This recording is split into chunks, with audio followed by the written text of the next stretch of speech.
think we're gonna start simple with a single voice.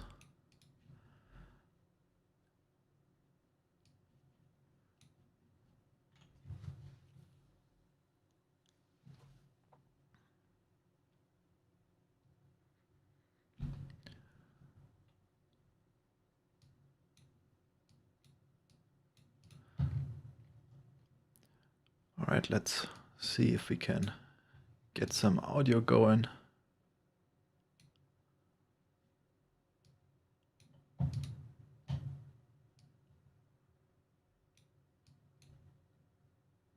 Gonna patch the oscillator into the amplifier, which is controlled by the AD envelope.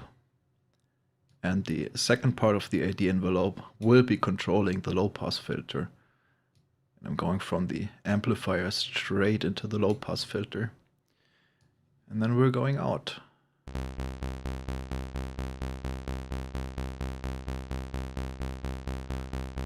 Alright, I hope there's audio. At least OBS is showing me there is, so that's a good sign, I hope.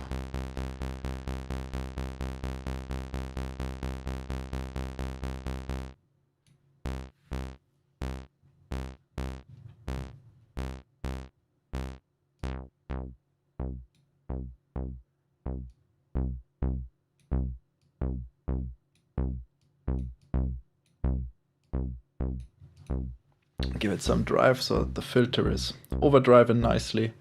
It's a non-linear filter. That means there is saturation in the feedback path, and on the inner whole signal chain there is saturation. So when you drive it, you will get more harmonics and it will interact with the resonance in interesting ways. So that's always great. That's why I also put the amplifier in front of the filter. Because the filter is non-linear, it will react differently to different levels. So when the amplifier is attenuating the signal from the oscillator, it will drive the filter differently and get just a little bit more expression out of the filter.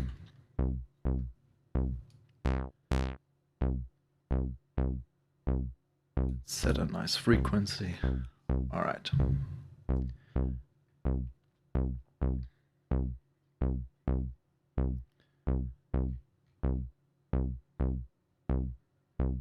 I'd say next thing we need to do is get a melody going. And we will use a micro sequencer for that.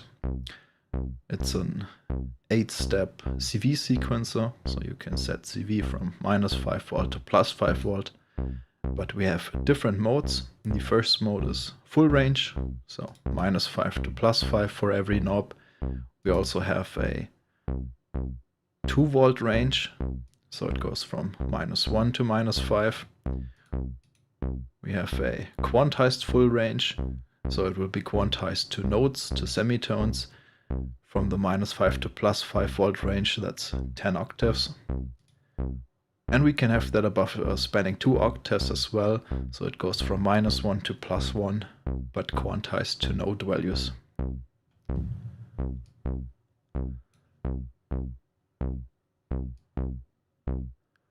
We're going to patch that straight into the pitch CV input.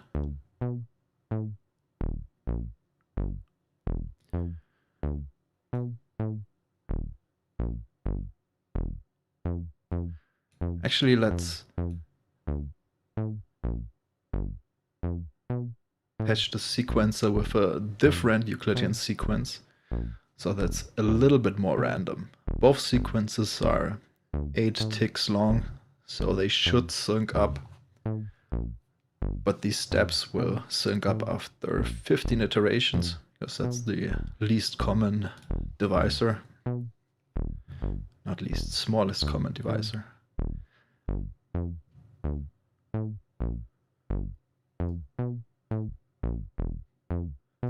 I think we're going to adjust the tempo.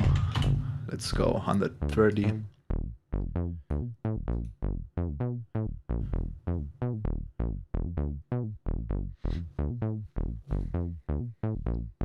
Okay, that's starting to sound quite nice. We can in fact use a second oscillator that is pitched by the same sequence, of course. And this oscillator will modulate the first oscillator. So this is now our carrier and this will be our modulator. And we will use the second channel of the amplifier to control the voltage and the level of this modulator oscillator. And we will do linear frequency modulation, which in this case is linear through zero phase frequency modulation.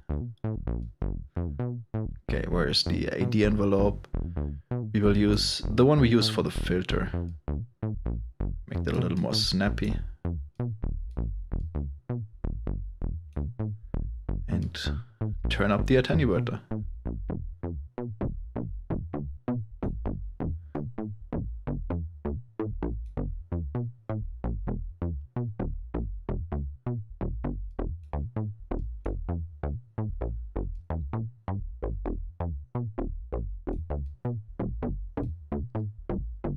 Gonna see if we can find some nice tones by adjusting the ratio between these two oscillators.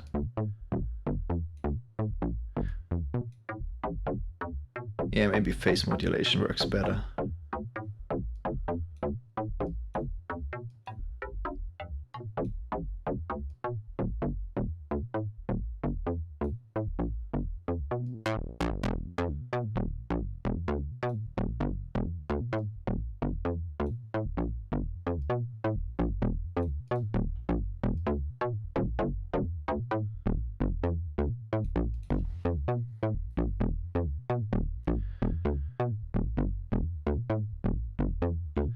I think that works quite nice. Now it's the time to connect all of the re-triggers to this button, so we have a global re-trigger and everything is in sync again. I think it's also time to add some movement and some interest. And a great way to do that is with this sine LFO and an attenuator. These are 3 sine LFOs that can be set to different speeds, synced and unsynced. In this case, I want them to be unsynced.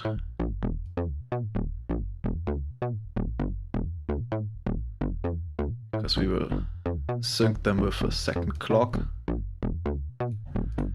And also to the reset trigger.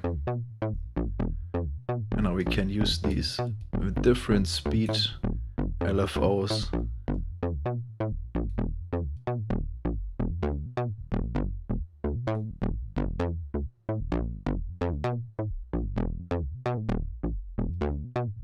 To control various parameters on the filter, for example.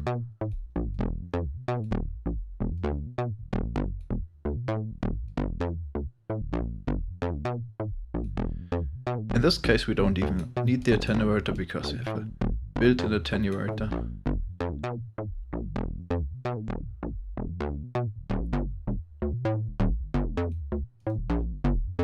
Okay, that sounds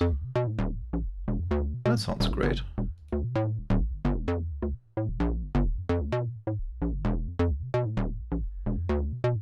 To really give life to this sequence, we will add a delay. And up till now it's a mono sequence, so we will use the ping pong delay to give it some stereo.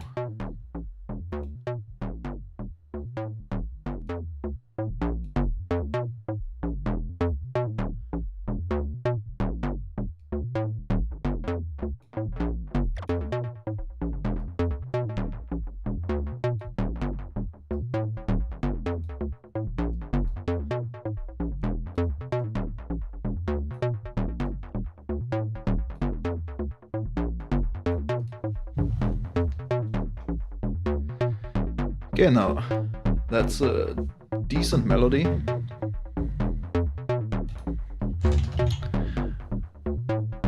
Let's pull up our micro mixer. In that case we need 2 because we're stereo. We're gonna patch this into the first one here. since this is a nice sequence, but it lacks rhythmic interest, we're going to patch drums next. Alright, let's go here.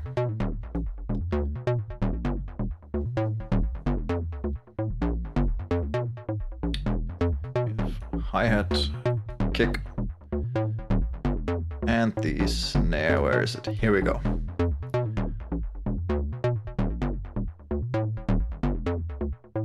And we'll use trigger sequencers for this.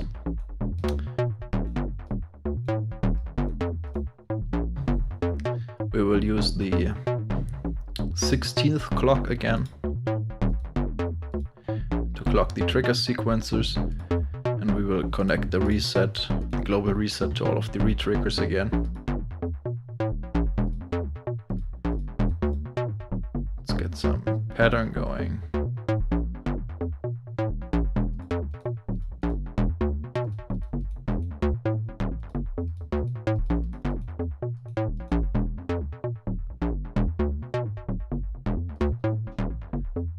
Maybe that could be cool. Let's see. We use a submixer here to mix the drums separately. And activate the clipper on the drums. Maybe it would be a good idea to activate the clipper on the overall mixer as well.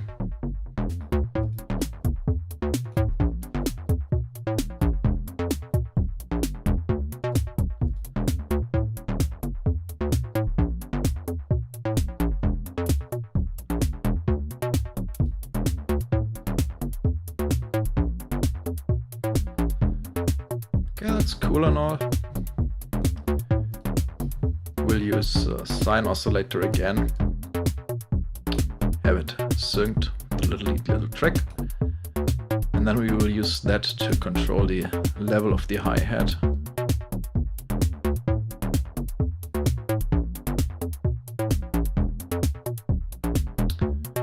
In fact, we don't need to sync the hi-hat. We will sync it to our global reset trigger. And we will sync the LFO. And now when we chose 1/4, for example, we can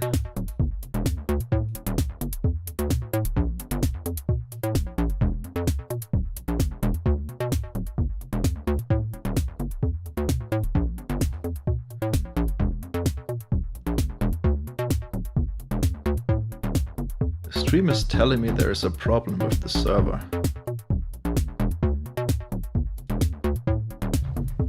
How do I check whether I'm still streaming?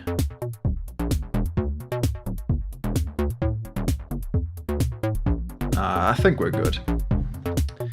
Okay, back to the sequence.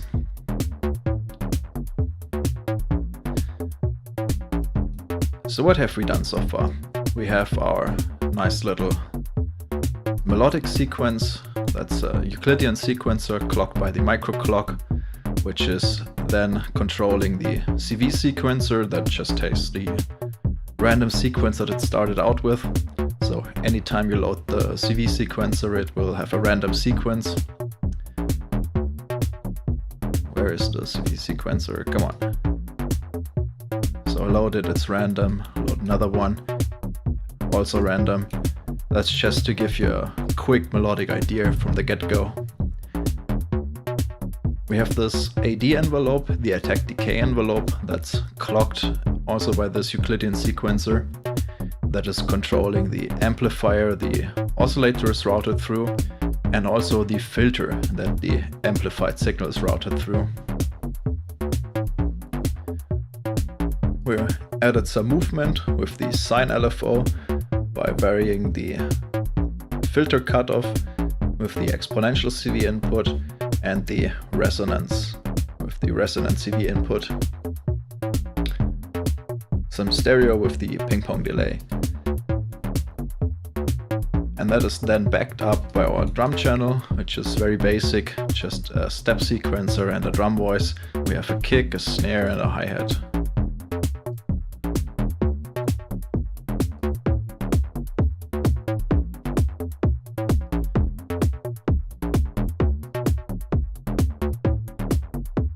Let's give the kick some more beef.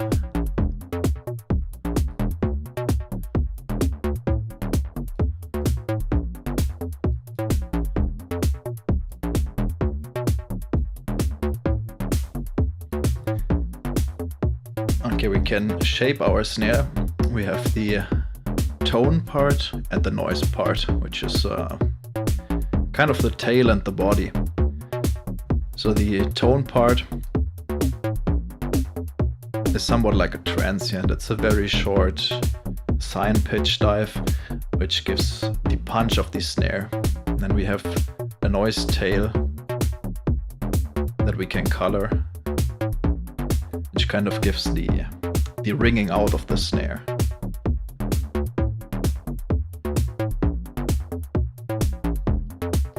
And we have the hi-hat here, which has a little bit more control over its color. Color is somewhat like a broad stroke.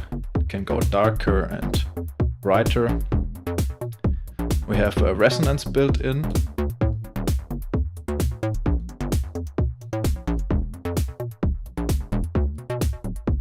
That you can control the strength of to give the hi-hat some character so that it can poke out in the mix. And of course we can set a longer decay for open hi-hats. We can increase the attack for more of a shaker-like feel. And we can shape the attack and decay curves.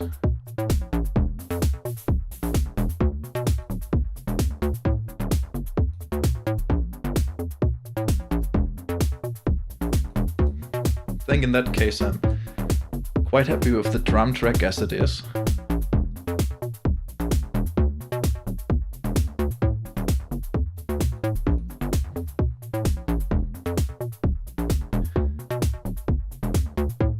Let's see, we have this blank module here. We will just organize a bit. So we have the melody here, and here are the drums.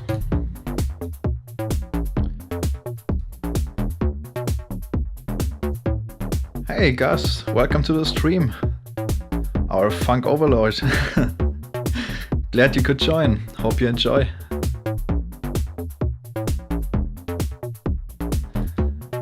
Okay, what else can we add to this little groove?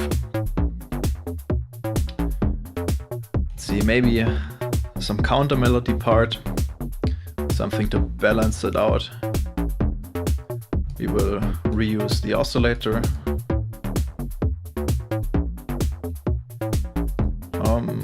Yeah, let's also use another Euclidean sequence. We will of course need a CV sequencer. Let's use another AD envelope, amplifier, and to spice things up, we will not use the low pass filter, we will use the screaming filter, which is based on a Steiner-Parker topology. So it's a little bit more screamy. So when you turn up the resonance, it will start to scream at you basically. Also, it is input mixing. You can get a high pass, band pass and low pass response based on how you mix the inputs. And a neat little trick, if you connect all of the inputs with the same signal, you get an all pass filter. So you can construct your own phasers out of this. Okay, let's see, let's go with 7/16 for this. Connect the clock, connect the re-triggers.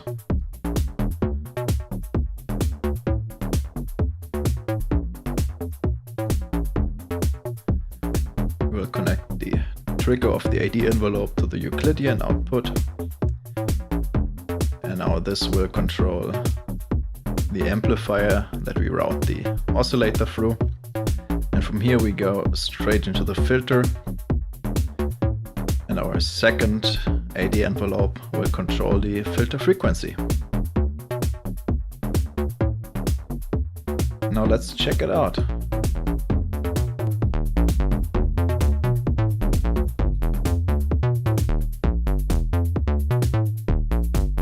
That would have been a great bass line. We will connect the re-trigger to our second clock.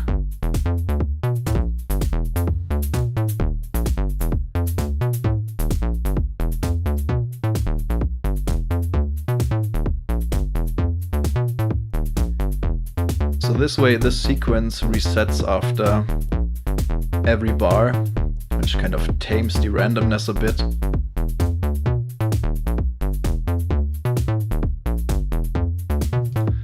And let's also reset the CV sequencer, so the melody is a little bit more stable.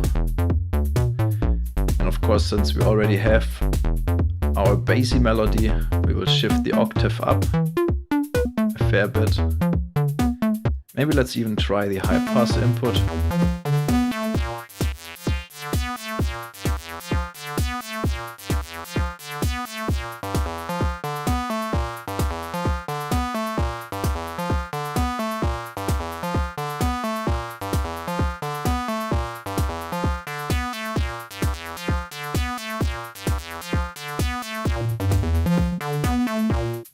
Nah, I'm not liking that.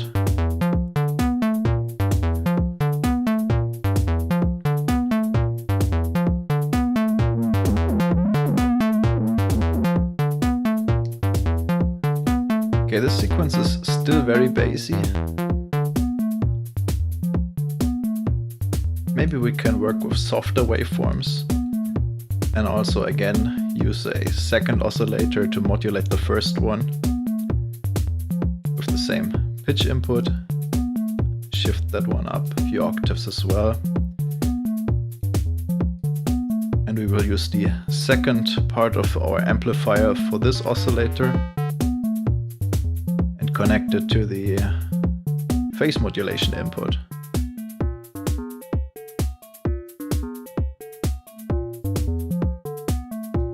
Okay, that's starting to sound better.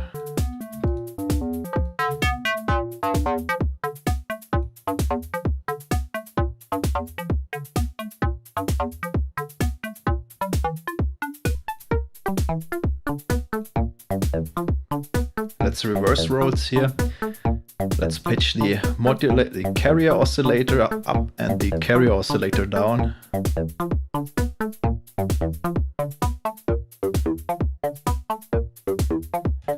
Okay, that's a decent sound. Let's see if it works with our melody.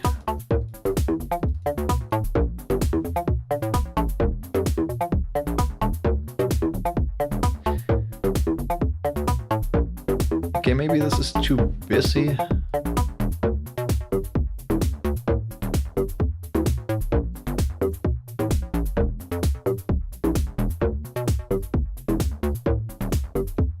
Okay, that works a little better.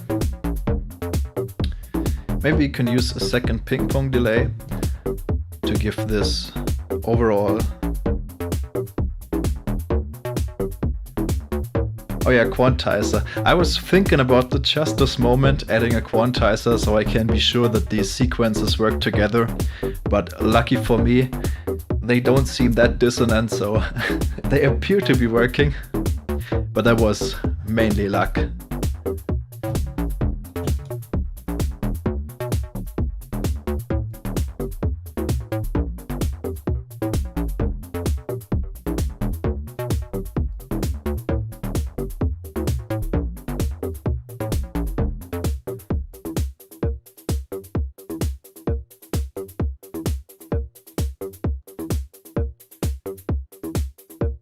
Ah, thanks guys. We have this ping pong delay, and the cool thing about it is it has a nice filter in the feedback path, so you can filter the feedback.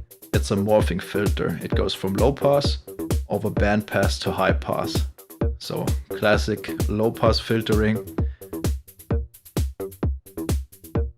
It will muffle the echoes, and with every repeat they get increasingly muffled, which kind of simulates a real space. High pass is great if you do not want the low end build up, so you can filter the feedback's low end so that it does not rumble on, especially if you delay or apply delay to your bass line or to lower notes that can build up pretty quickly. And of course the bandpass, that is to accentuate certain frequencies or frequency ratios depending on the resonance setting.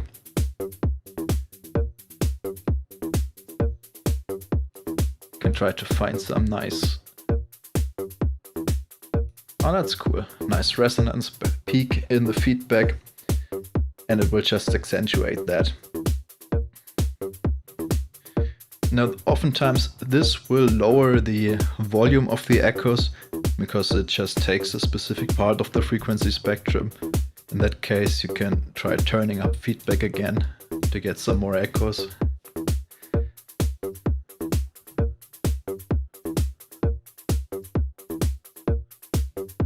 Let's see. Maybe you can turn down saturation a bit. That can also turn down the perceived volume of the feedback because it is gain compensating.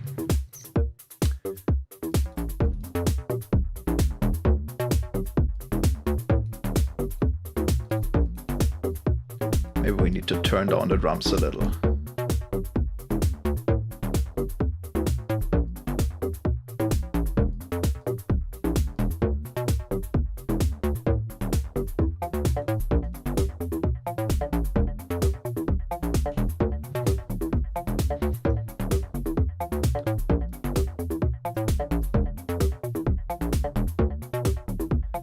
Can try shaping the volume contour of our second melody and the modulation contour.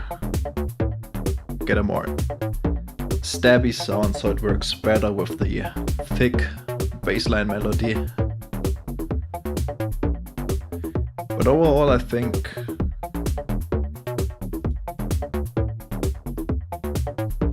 that's quite nice. Maybe we can add some variation to the snare. You can use a multiplexer to multiplex between two sequences. Of course, we will need to give the same triggers and also trigger to the multiplexer and the retrigger button to the multiplexer. And let's just connect these outputs. So what I want to achieve is that 3 times in a row this sequence will be played, and then for variation this sequence will be played once. So since I have 8 steps in the sequence, I need to set counts to 8. So it counts 8 triggers until it goes to the next input, and then the next input is routed to the output. And if I now set our first sequence to the first 3 inputs and our second sequence to the 4th input, it will route the first sequence for 8 steps, then again 8 steps, then again 8 steps, and after these 8 steps, for the next 8 steps, it will route the second sequence. And of course I can repeat this process or even add another sequence. So now let's see. Let's give it another retrigger to resynchronize all of these sequences.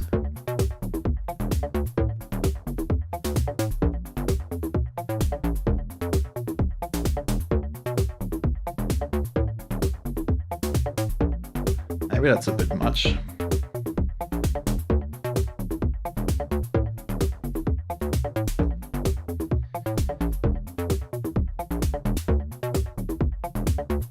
Oh, that's half decent. Oh, hi Steve, welcome to the stream. Hope you enjoy. Feel free to ask questions and make such suggestions.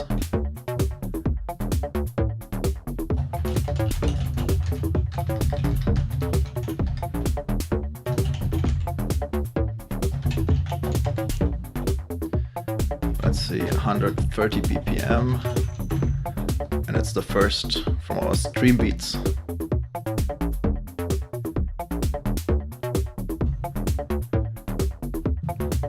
Alright, let's go over this sequence one last time and then we will start a new one. We have 2 melodies. We have our bassy bassline melody. It's this one. And we have this nice higher register melody that's playing against the bass line. And of course we have the drums that give the rhythmic backbone. Oh, enjoying the groove. Yeah, you're welcome. We will soon transition to the next sequence. Feel free to suggest a genre or direction where this should be going. I will do whatever. Well, please don't suggest a cappella, because obviously we can't do that. But apart from that, we should be good. Okay, on with the program. So first melody consists of two oscillators. We have our carrier oscillator that is providing the signal, and our modulation oscillator that is phase modulating the carrier oscillator. The modulation oscillator is attenuated by this amplifier. So this output is routed into the second amplifier and is then routed into the phase modulation CV input. The attenuation comes from our second AD envelope, which is also controlling the filter later on down the path. So without this phase modulation, it will still sound pretty thick, but a little bit less interesting. This gives more harmonic interest, a little bit different timbre, more harmonically rich. And this rich signal is then filtered by the ladder low pass, which is driven quite a bit. Ah, sounds thick, could drive it even more, but let's not overdo it. There's some rhythmic interest going on because we have a sine LFO that is modulating the frequency of the filter. If we take that away,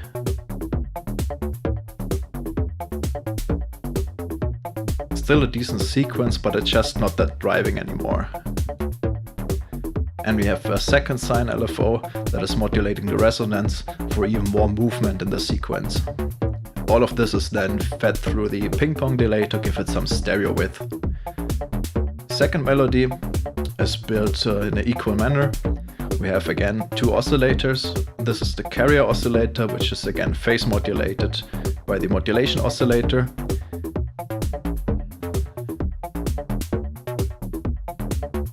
In that case, yeah, slightly different settings. We chose a not so harmonically rich waveform triangle for the carrier and harmonically rich for the modulator, which can give pretty nice results. It's just something that you have to play with until you like the sound you're getting. Again, this oscillator is fed into an amplifier, which is controlled by an AD envelope, and then instead of the ladder filter, this time we went for the screaming filter, which can scream, but we turned down the resonance, so it's just a nice little melody. Also for some stereo width, we applied another ping pong delay.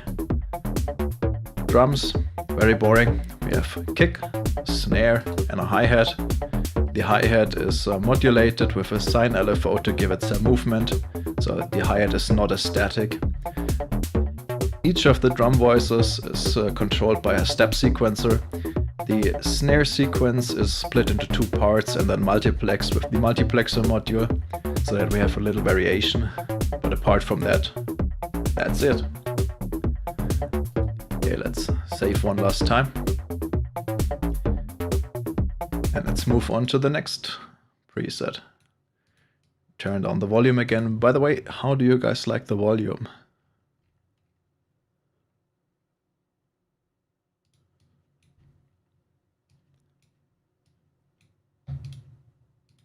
Is it okay? Is my voice leveled against the sequence so that you can understand me? Is it too loud? Is it too quiet?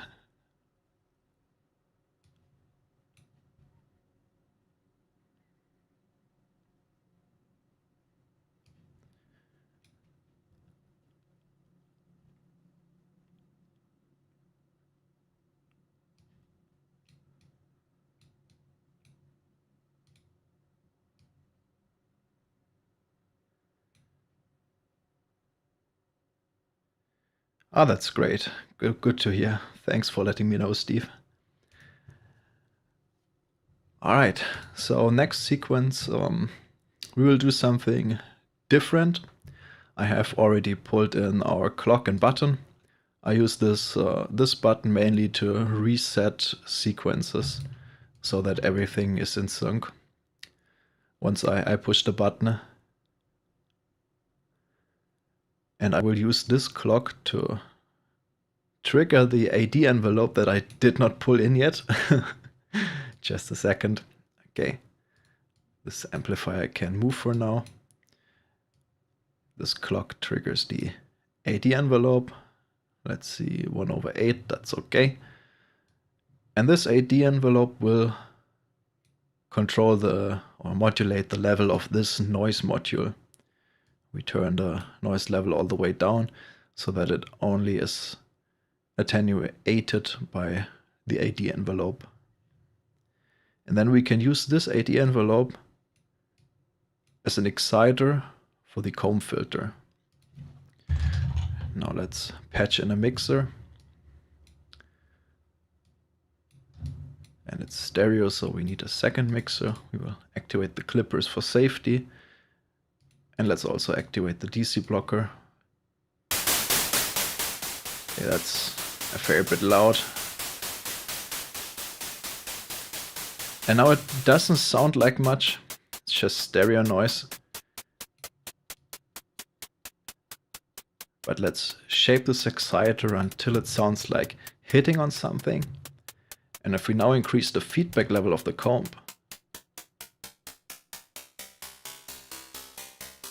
we will get something that resembles pulling on a guitar string.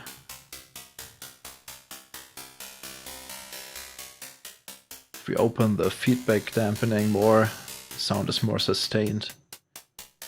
And we can close that. We can also go negative. That will do the same, but with a slightly different timbre. So let's go with this for now. And then we will get a sequence going. I will use the quantize feature to quantize it to 2 octaves in semitone steps. And I will just try the random sequence that we got. And when I patch that into the exponential CV input of the comb filter, it will start to track pitch. Oh, I like that sequence. Sounds like Super Mario or something. Like the underground theme a little bit.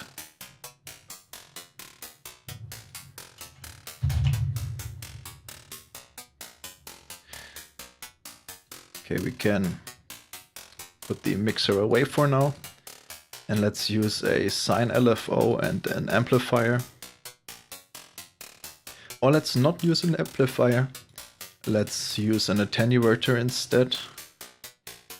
If I can find one. Here we go.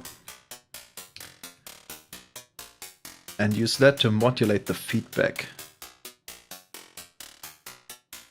Let's see. 3/2.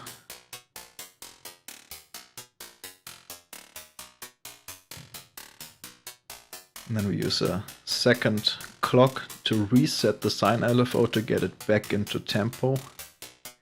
And if we now open the attenuator,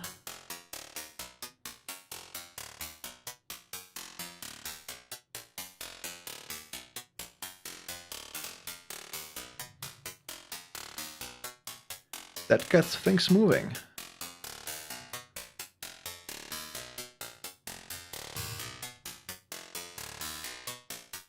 All right. We will again use a delay to get some stereo, or even more stereo because it already is stereo.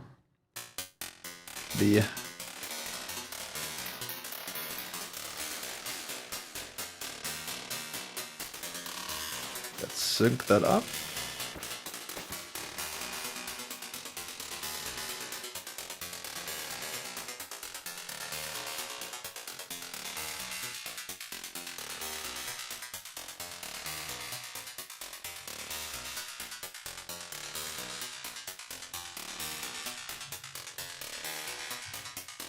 Okay.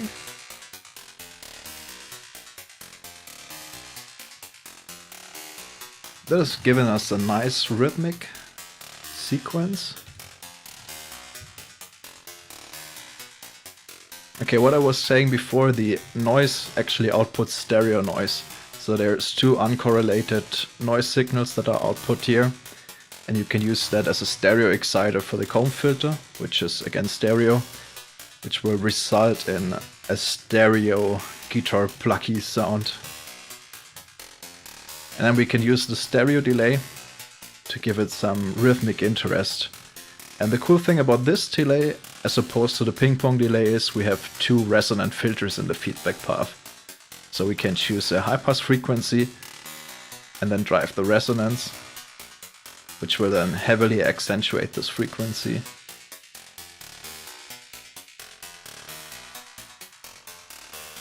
And of course, if we have our feedback turned up and this resonance is basically feedback as well, things can get wild. But don't worry, there's a clipper in the feedback path that will take care of that. You will just end up with a wall of sound anyway, but that could be cool as well. Like for tone shaping. And then you can use that and filter that down and give it some rhythmic interest. Well, now we will not do that now. We can do that later. For now, I'm pretty happy with the sequence that we have already. Let's give it some rhythmic interest by adding a kick. Where is it? Here we go, kick.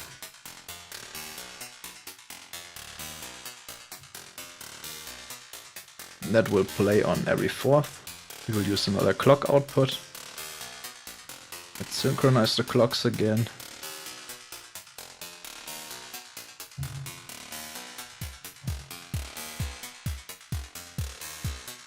And let's use a gate for this. We can use the sidechain input of the gate.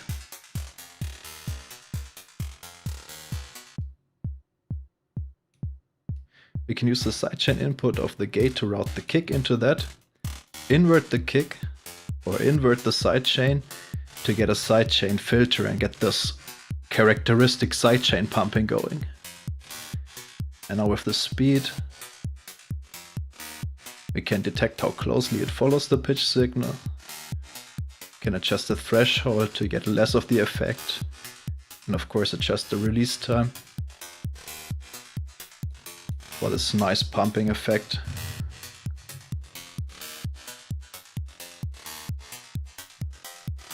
Okay, let me turn up the volume.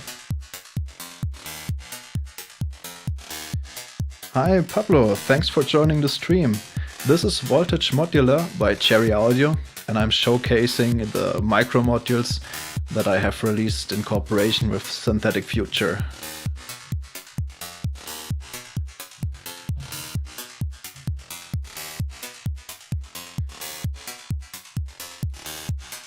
Okay, let's shape the kick a bit. We have this dive parameter, which is basically the pitch dive.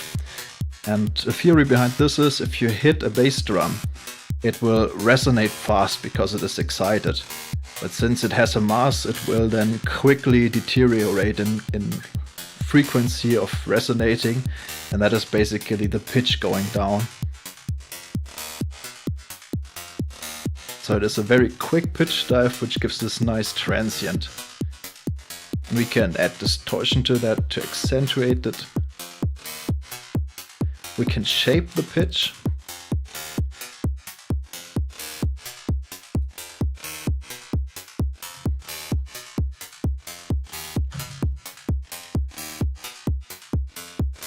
Maybe we can even add some diffusion to the kick. So this diffusion module is basically many interwoven delay lines. So that is, if you think of a reverb, reverbs consist of a diffusion step, which muddies up the sound and stretches it out, give it a nice wash. And then it's fed into the reverb tank, where it is aggregated and repeated. And this diffusion is the first step. It is not a great reverb, but it can be used for creative effect. Let's check this out.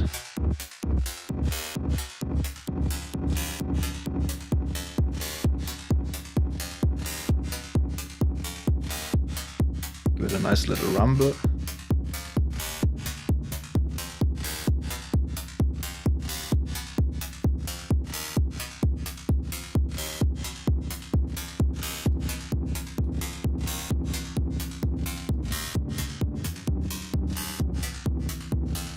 Let's find a tone here.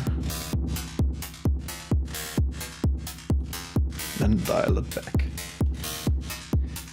Okay.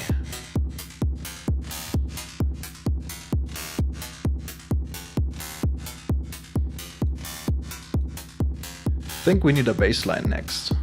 So let's find the oscillator. And I'm thinking about a nice gnarly saw bass line that is filtered. Let's use the screaming filter for that. And this time we will use a sample and hold. Take output of this sequence and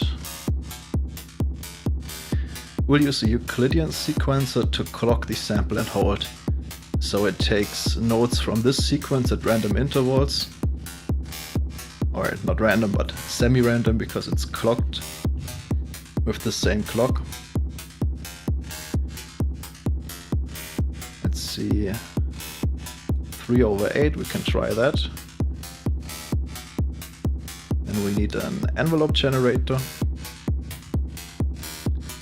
And since the Euclidean sequence generator outputs triggers, we need to convert it into a gate to drive the envelope so we can actually have a sustain stage. We have this nice little module that is called trigger gate, which can convert a gate to a trigger and a trigger to a gate, and it's even tempo syncable. So we will try 8th notes. Now we feed that into the gate input of our envelope. Finally we can use this amplifier for something. We will use the envelope output to open the amplifier. This amplifier output is then routed into the filter low pass input. Now we can check out how this sounds.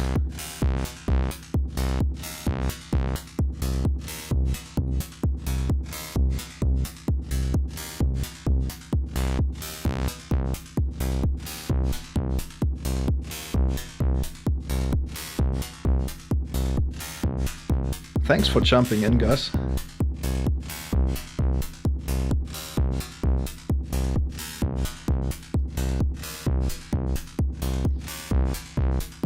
Okay, we can use the second channel of the amplifier to attenuate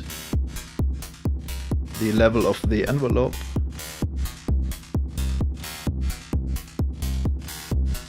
And now let's shape the envelope.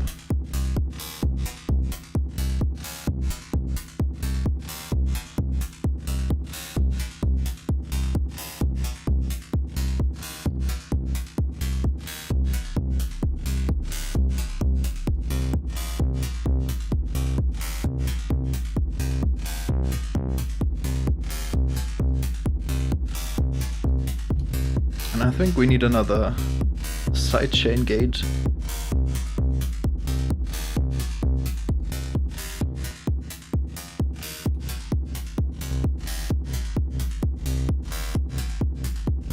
Let's turn down the sequence for now so we can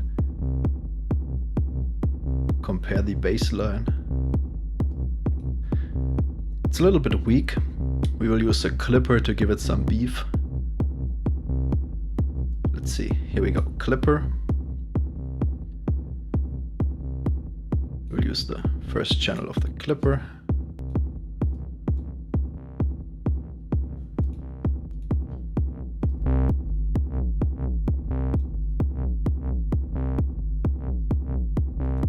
That's already better.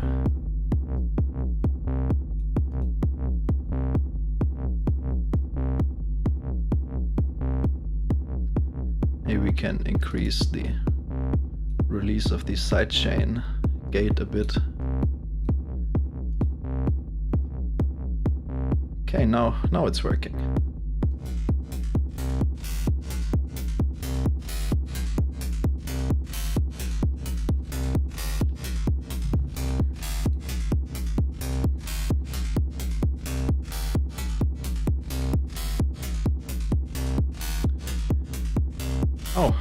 would you look at that, I forgot to connect the pitch CV.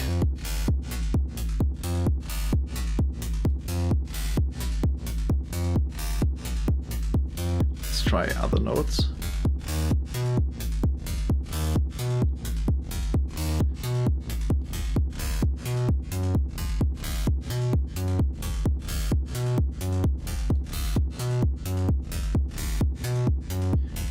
Maybe let's try another sequence 4/10. And then we use the slower clock to re-trigger the Euclidean sequencer so the notes repeat.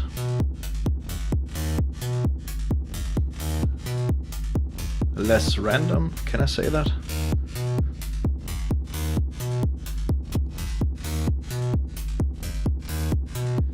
I think we need a hi-hat to counter the kick.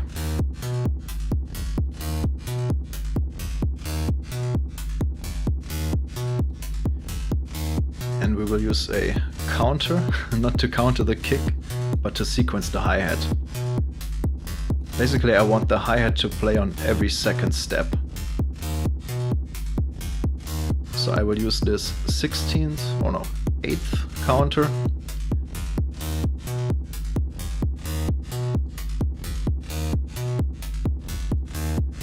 Oh yeah, I should have connected it. And this will trigger the hi-hat on every second 8th note, which should sit in between each kick now. So let's see. Also, I'm adding a submixer. Oh wait, we already had a mixer for our drums, so we can get rid of this mixer now.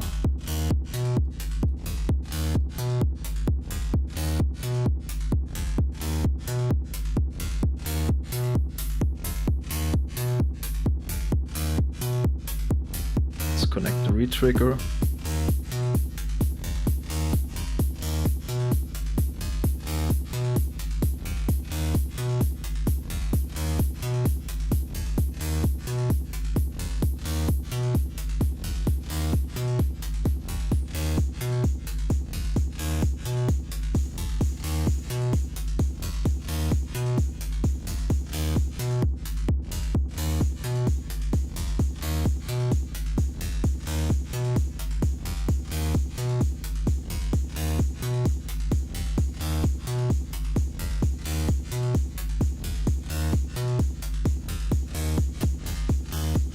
Okay.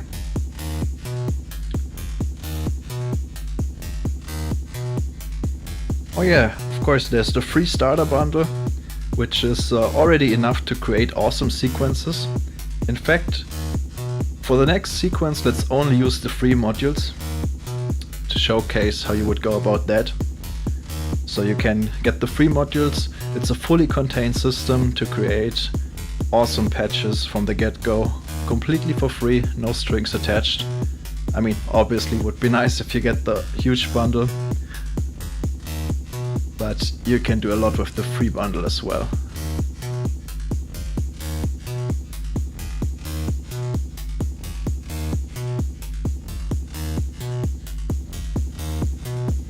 Let's drive the sequence, the drum track, into the clipper of the submixer.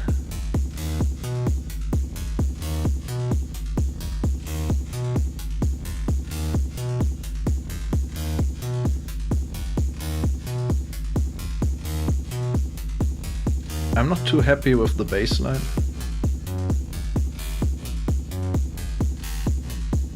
Okay, that's cool.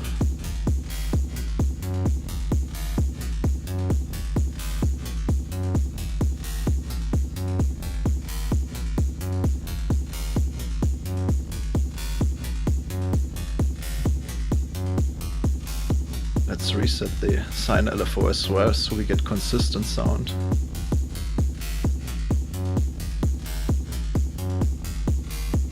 And let's use a second channel of the sine LFO with whatever to modulate the frequency of the bass line.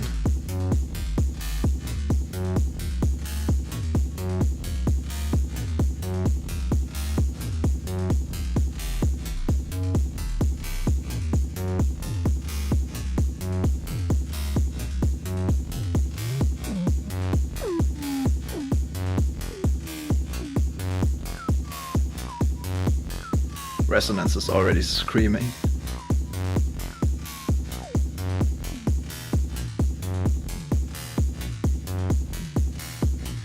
Okay, I think the hi-hat is a bit too loud.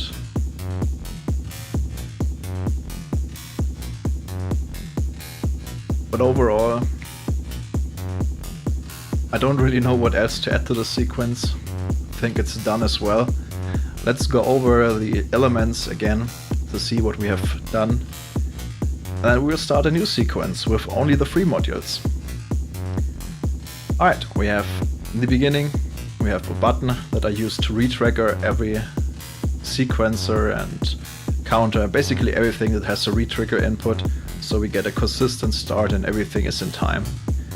We have our main clock module that is driving the melody, it's driving the reset of Euclidean sequencer and design LFO to get a consistent 1 bar loop, and it's also driving the drums with a steady 4 to the floor beat. Speaking of drums, very simple, we have our kick module that is providing this nice thumping kick.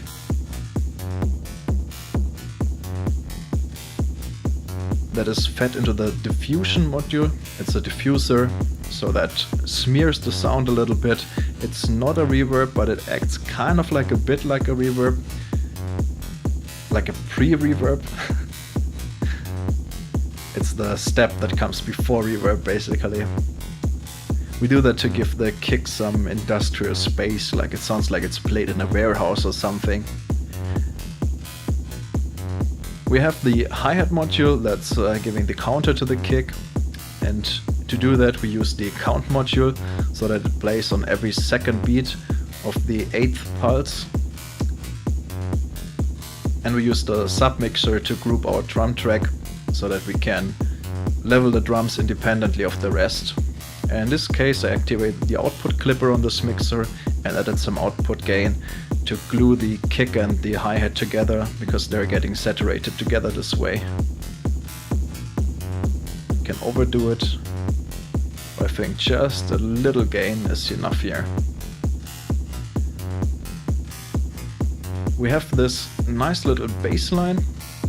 Let's deactivate the top loop, top melody. It's basically a Euclidean sequencer that gives the rhythm. We reuse notes from the step sequencer that drives the actual melody with a sample and hold module. So every time this Euclidean sequencer triggers, it grabs a note from this sequence and hands it over to the oscillator that is then playing this note. We do this in the hopes that somehow the notes don't clash, because I chose this sequence by random. And it kind of works out. We use an envelope generator, an ADSR in that case, and since our Euclidean sequence generator only outputs triggers, that's only a 1 sample long shot basically, we need to use a trigger to gate module to convert this small trigger to a gate. And we use our trusty trigger to gate module that takes gates and triggers, converts them to triggers internally, and then outputs gates in the set length. We can sync it, tempo sync it, so we can output tempo sync gates. We can also unsync it, and if we turn the length all the way down, we will output triggers again. So that's also a great way to convert gates to triggers. So this is now driving the envelope, which is controlling the amplifier that our oscillator is sent to, and it's also controlling the filter frequency. But before it goes into the filter frequency exponential CV, it is attenuated by the amplifier's second channel. The filter is a screaming filter. It's based on a Steiner-Parker topology. And we use the low-pass input. It's an input mixing filter, so you can get high-pass response by patching the high-pass input, bandpass response by patching the bandpass input, and low-pass response by patching the low-pass input. You can freely mix and match, and in fact if you patch the same signal to all 3 inputs, you get an all-pass response. So maybe let's try this. patch low pass and high pass, get some of the highs back, maybe band pass to accentuate the resonance peak.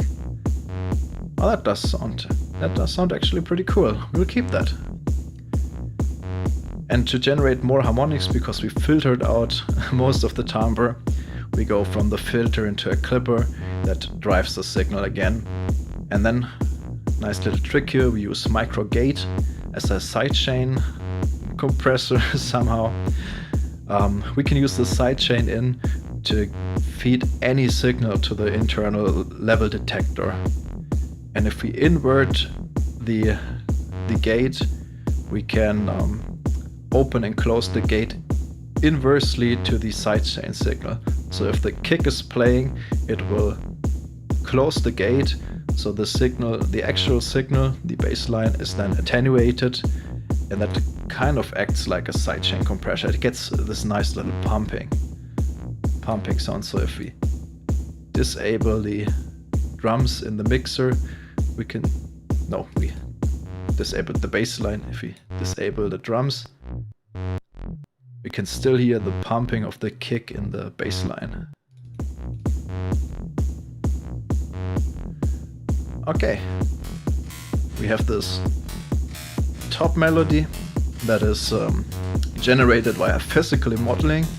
We have this comb filter that we excite with a short noise pulse, with a stereo noise pulse from our noise module that is attenuated with an attack decay envelope, and we generate this melody with the micro CV sequencer that outputs this random set of notes.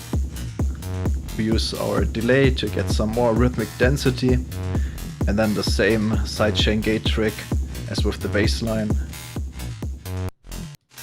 Maybe the pumping is more present in this melody sequence.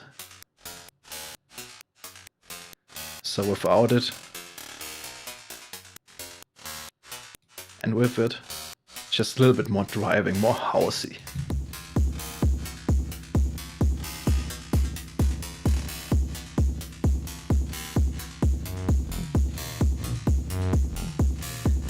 And that's basically it.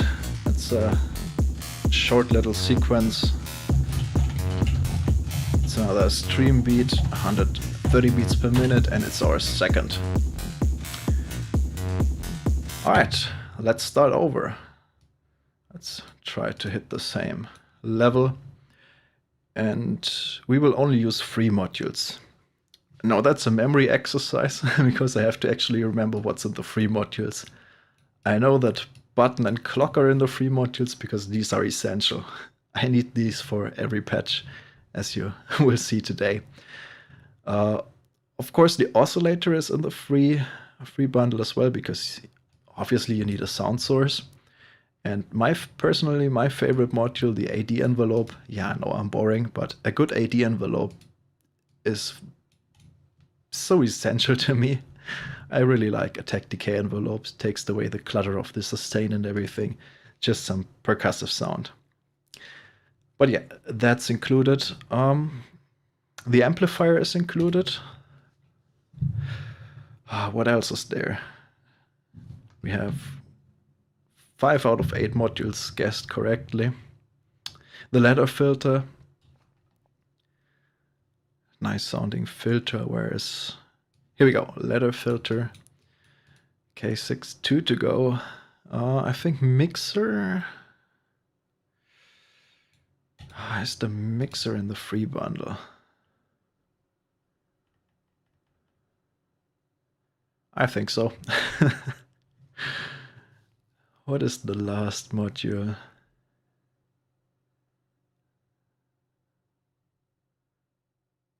Oh, of course, the CV sequencer. Because obviously you need to be able to generate a sequence. Would have been boring otherwise. Okay. So that's all we can work with. I'd say, do we stay in this tempo range and create another housey techno-y tune patch? I'd say let's slow it down a little and go for more deep house vibes. Okay, let's think. We have this oscillator.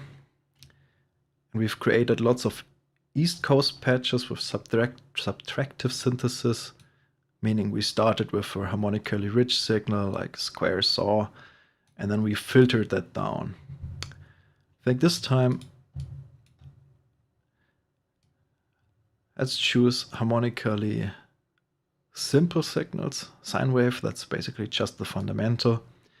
And we will use a mix of sine and triangle here. I want this oscillator to phase modulate this oscillator, or maybe we can use linear FM. Ah, thanks, Gus. So free bundle is micro AD envelope, micro amplifier, micro button, micro CV sequencer, micro clock, micro DC source. Oh, I missed that. Micro ladder and micro oscillator. So no mixer. That is unfortunate, but we can still work with that. We will use an amplifier as a mixer. We will use 2 amplifiers as mixers. We can work around that, no issue. Okay. Thanks so much, Gus, for telling us. Okay. Now I completely lost track. Alright, I was talking about the oscillators. So this oscillator will be the carrier, this will be the modulator. We're going for a phase modulation or frequency modulation patch. I don't know yet, depends on what sounds better. Yeah, there is a free CA mixer, but we're only using micro modules today. So no third-party modules. And also no CA mixer, therefore. But of course, if you're not restricting yourself like I do today, there's plenty of free mixers. There's the CA mixer. I think Andrew Macaulay has a mixer, the micro mixer, which is also called micro. I think that's free as well. I'm not sure. But at least the CA 6 input mixer, I think it's called. That is a mixer. All right. Yeah, this linear FM input is actually linear through zero phase. I always say phase modulation, but it is linear through zero frequency modulation. That means if you have regular linear FM, the oscillator actually stops at 0 volt and below. So if you have a pitch CV input of -1 volt, the oscillator will stop. It will output DC, depending on where it stopped. But with through zero, the oscillator will revert for negative pitch voltages or negative pitch range. So -5 Hertz will not be standing still. It will actually be the same as +5 Hertz oscillation, but reversed. So if you have a ramp up signal at +5 Hertz, it will be a ramp down signal at -5 Hertz.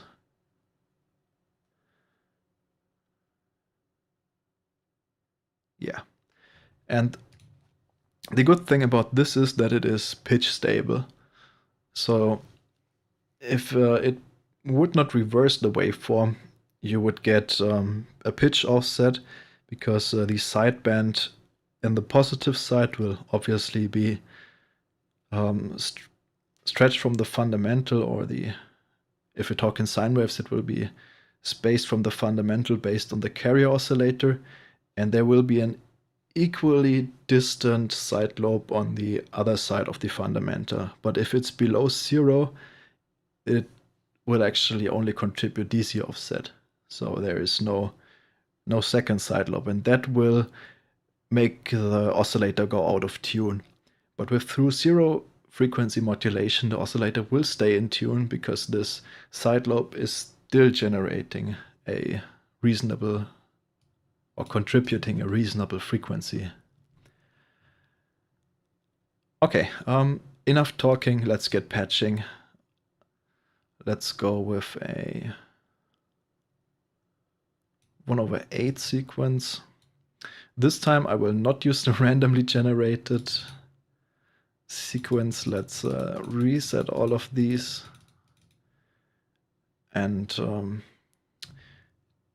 DC source was free. Okay. DC source is also a very nice module, in my opinion. It has this nice scale feature. So we have continuous, then it outputs DC from -5 volt to +5 volt. But we can also go to whole volts, which will quantize the output to integer values. And I like to use that with offsetting octaves. Like if I want a quick way to set the ratio between carrier and modulator in a FM patch, for instance, I can just input the DC source and the whole volt setting in the pitch CV, and when I go up, it will increase the octave directly. Or what I'm doing here, I will then patch the pitch sequence from the CV sequencer, and if I add 1 whole volt, it will pitch up the whole CV sequencer sequence 1 octave. This can be a quick way to adjust the octave.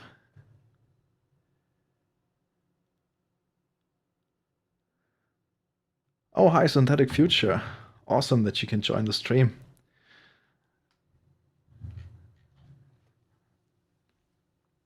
Feel free to make suggestions and also correct me if I tell lies about our modules. There are just so many to remember everything. You will be the voice of reason in the chat now. Okay. DC source. The last mode is actually quite cool as well. It's nodes. So it will quantize to nodes and it will actually display the node in the tooltip. So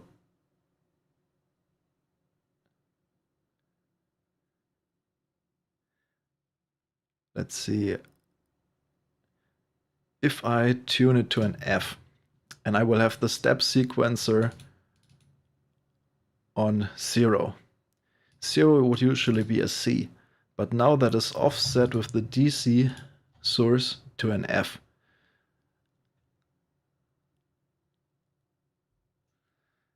Hi DPH, this is Voltage Modular by Cherry Audio, and I'm showcasing the micro modules bundle that I released with Synthetic Future for this program, for Voltage Modular.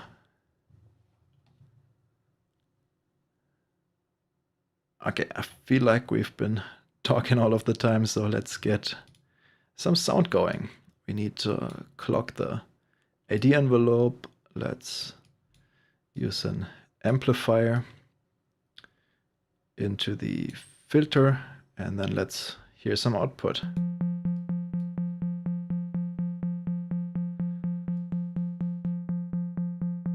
Okay, there's not much filtering going on because I remember I chose a sine wave. We wanted to do some frequency.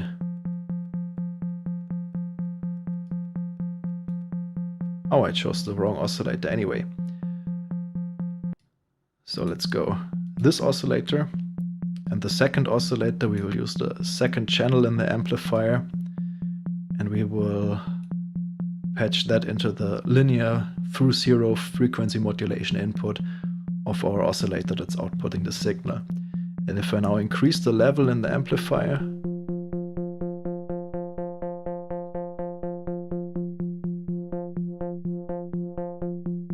we can hear the frequency modulation. Okay, let's use our AD envelope to control this amplitude.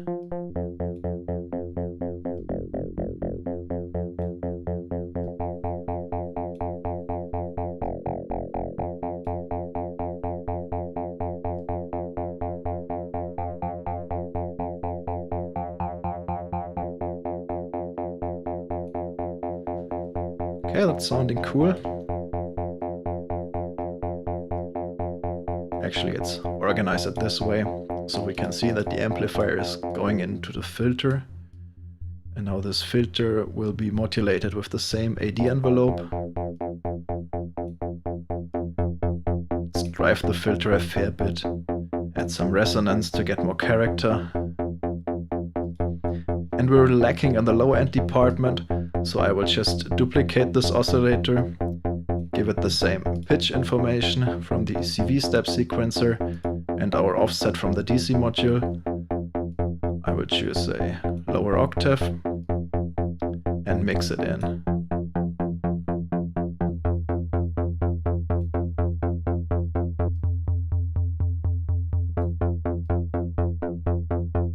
Let's mix between sine and triangle on the output.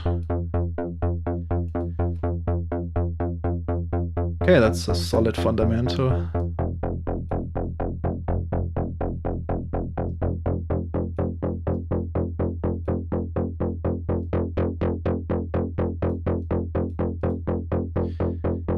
Do you remember when I said we wanted to do a deep house patch? This does not sound like deep house at all. But we will fix that.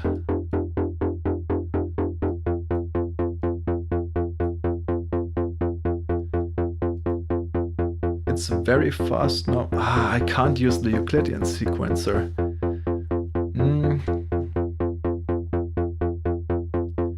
Okay. We'll use another trick. We will use this clock to sequence this sequencer, but we will use the combined output. Let's use fourth.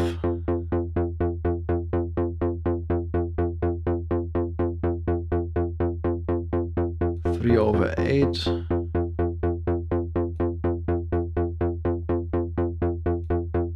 Okay.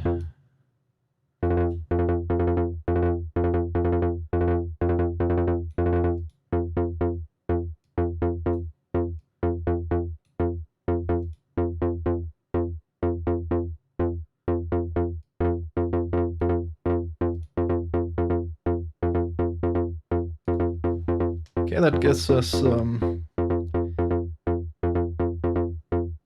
nice driving baseline. Let's check it out. Oh no, I see why it's not a baseline.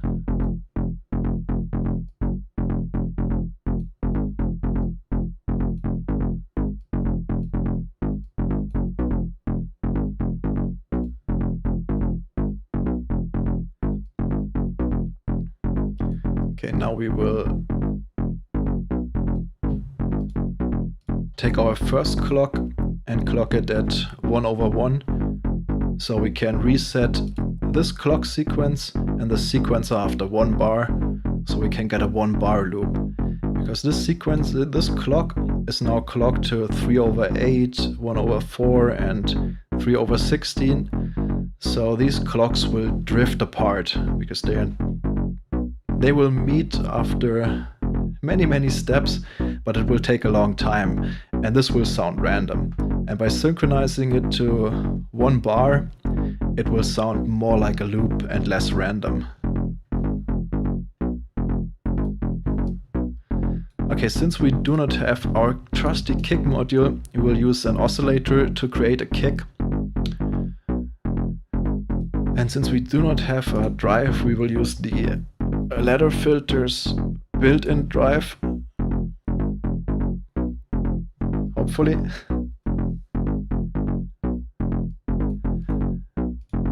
And of course we will need an amplifier. And we will use this 1/4 to clock this AD envelope. We can use this to... We will use the pitch CV input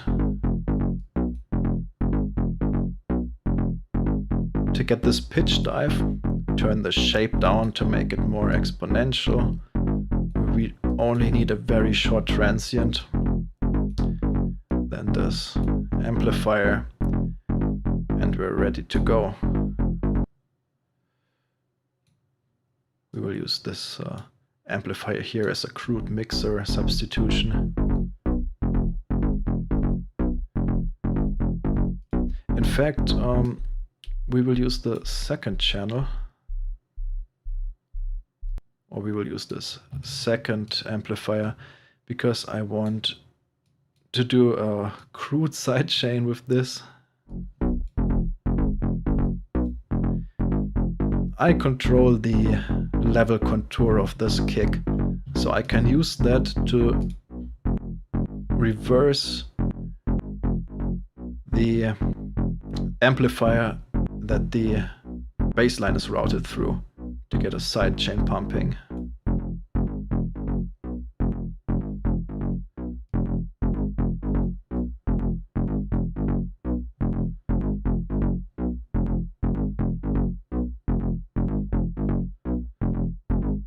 For now, let's turn it down and hear the kick.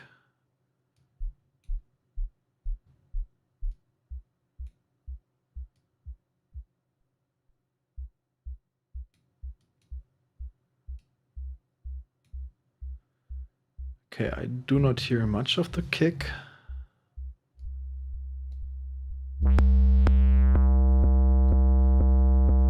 Okay, that is because our low-pass filter was also closed.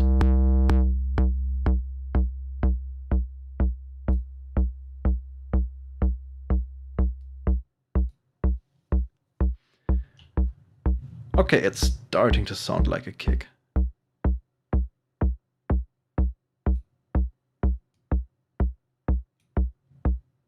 Let's bring in the bass line again.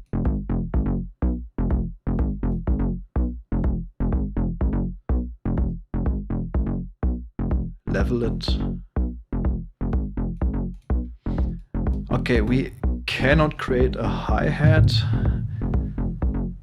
because we do not have a noise module.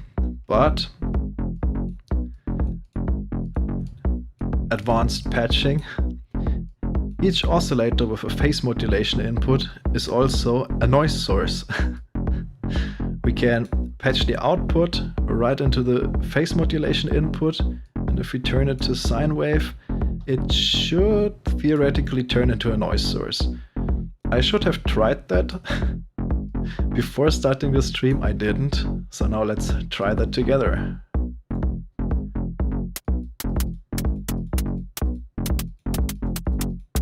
Awesome. Let's give it some more decay, a little bit of attack, less decay, shape it a little bit, less attack. Awesome. Okay, do I have a 1/8 pulse? No. Let's create one.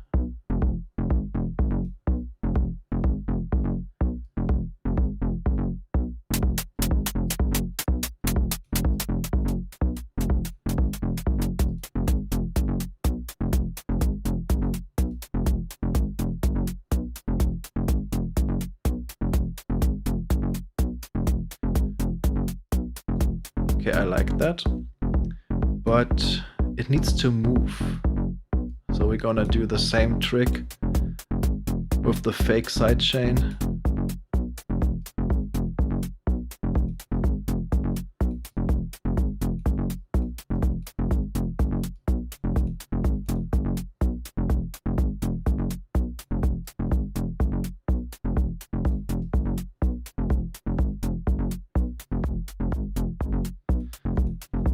I reckon we could have created a kick with the low-pass filter alone, because it can be driven to self-oscillation.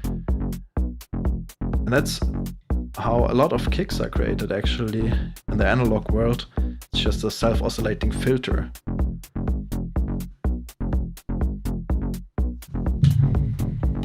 But never mind, I missed that.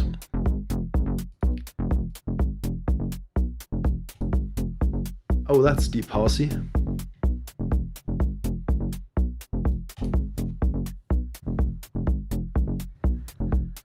Now, We need a second melodic sequence, second melodic motive.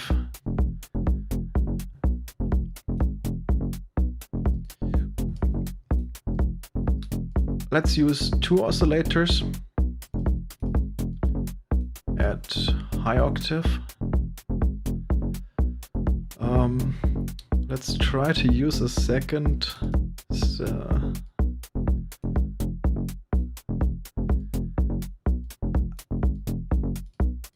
I'm really just guessing random voltages now. But yeah, let's hope I'm right. Retrigger. Oh, retrigger is not connected to this. Okay. We will put both of these oscillators into our low-pass filter, and we will offset one of these oscillators to get a thick sound. We will also need to reuse our DC offset to get back into our scale, which is F whatever, because I don't actually know which notes I chose. And how do I choose which notes to play? 3/8. Yeah, let's pick this and hope for the best.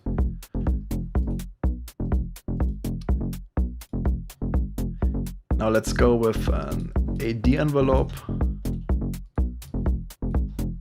for the filter.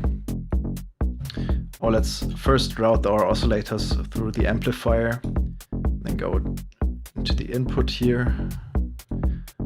Let's add another amplifier here.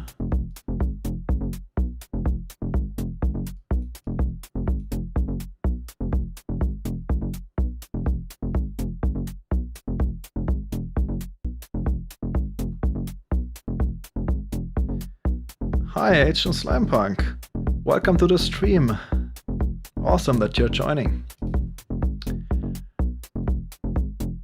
If you just joined now, we're currently creating a patch only with the modules in the free bundle, and we're going for a deep housey vibe.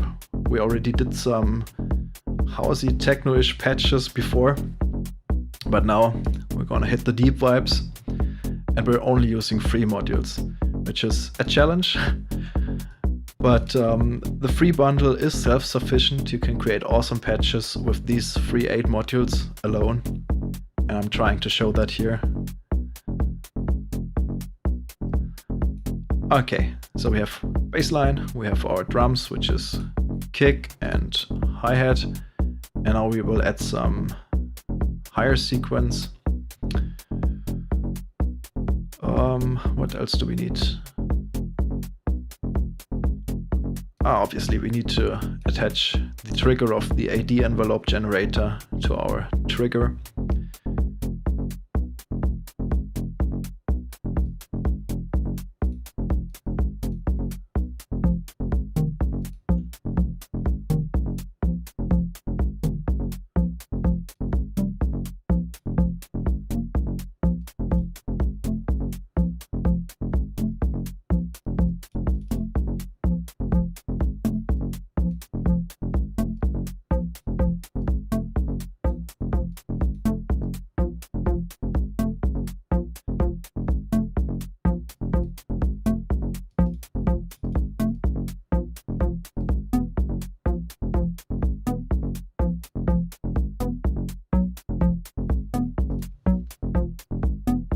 Okay, that sounds like it is not completely out of tune, so we'll take it. However, I don't like the volume contour yet.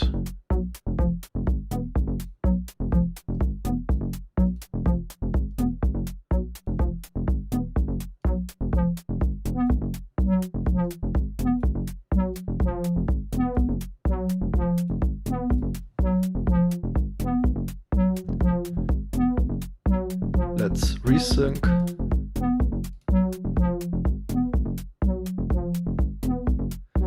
And also, to make this filter key track, we will add the sequence output into the exponential CV input.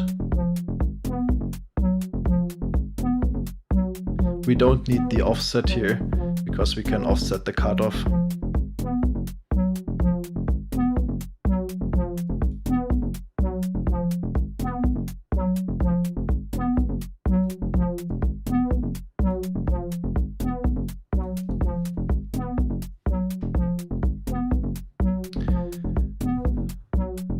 We can do the fake sidechain trick again.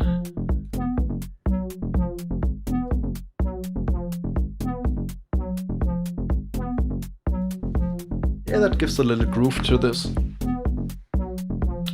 top.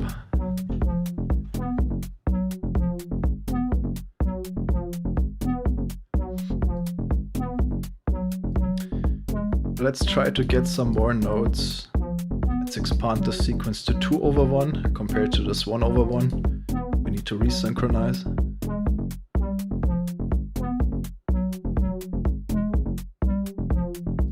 Okay, that node does really not fit.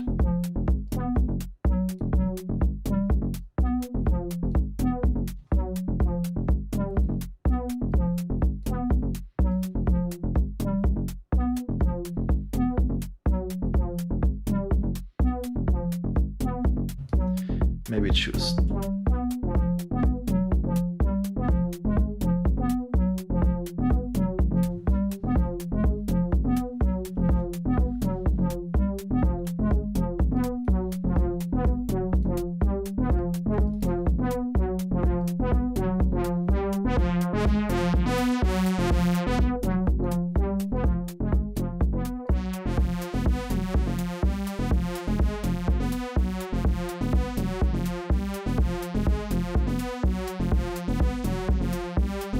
I think this node is a little bit off.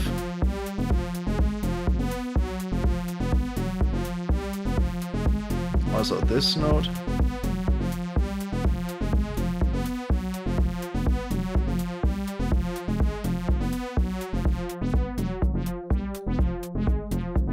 And we will use another oscillator.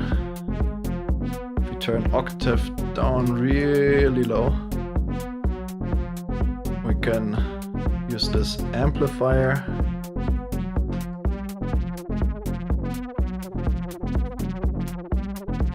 Okay, obviously this is not low enough to be an LFO, but we can use the pitch CV input and we can use our DC source to offset it even further. And then we will use our sync input to synchronize this makeshift LFO.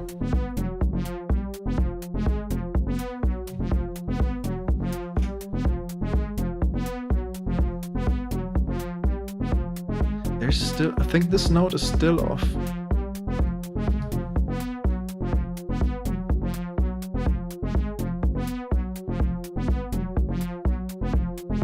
Okay.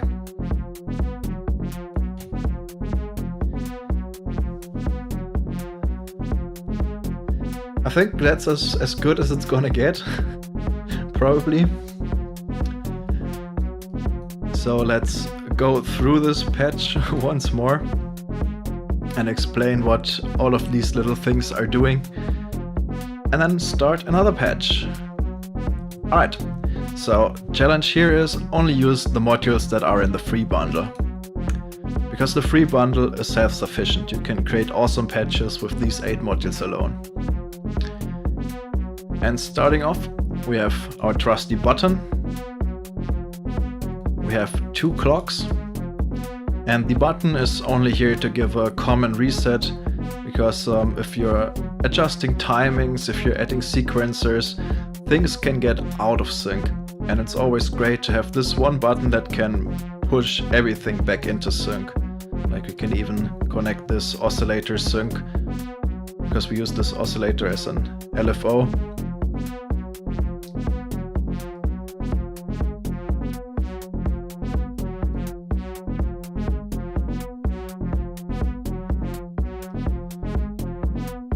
by the push of this button, everything restarts.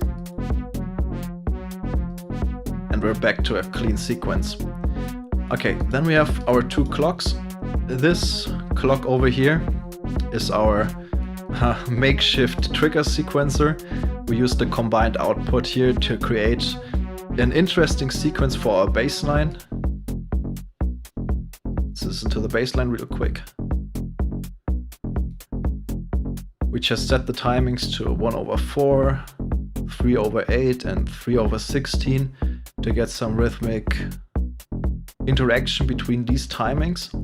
And the combined output will output a trigger for every time any of the clocks trigger. So if we choose some different time bases, we will get a sequence, and we will use that to create our trigger sequencer here. Then we have this clock. It has a 1/1 clock, which syncs a lot of stuff. So that stuff repeats in the 1 bar. So it repeats within 1 bar, because after 1 bar, this CV sequencer is reset, this CV sequencer is reset, this clock is re-triggered so that all of the clocks start again and synchronize again. We have our second clock, that's 1/8, which is used to drive this AD envelope, which generates the hi-hat, but more on that later. We also use this 1/4 clock here to drive the kick.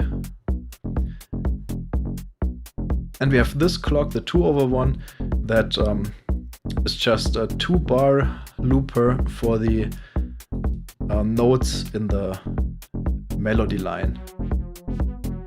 So these are more interesting.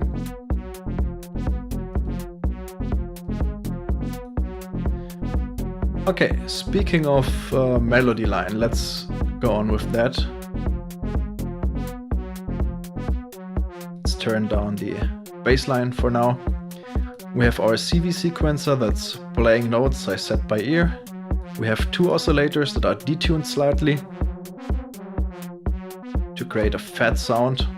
These are then fed into our ladder low pass filter, which is driven hard to create some extra harmonics.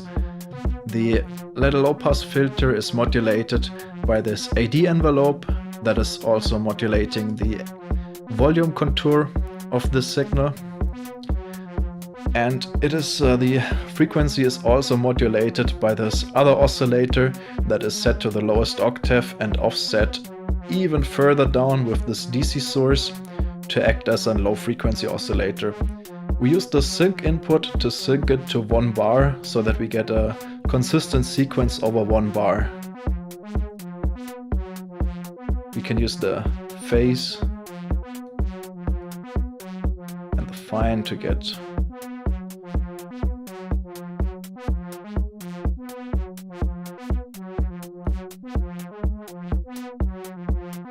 different articulations.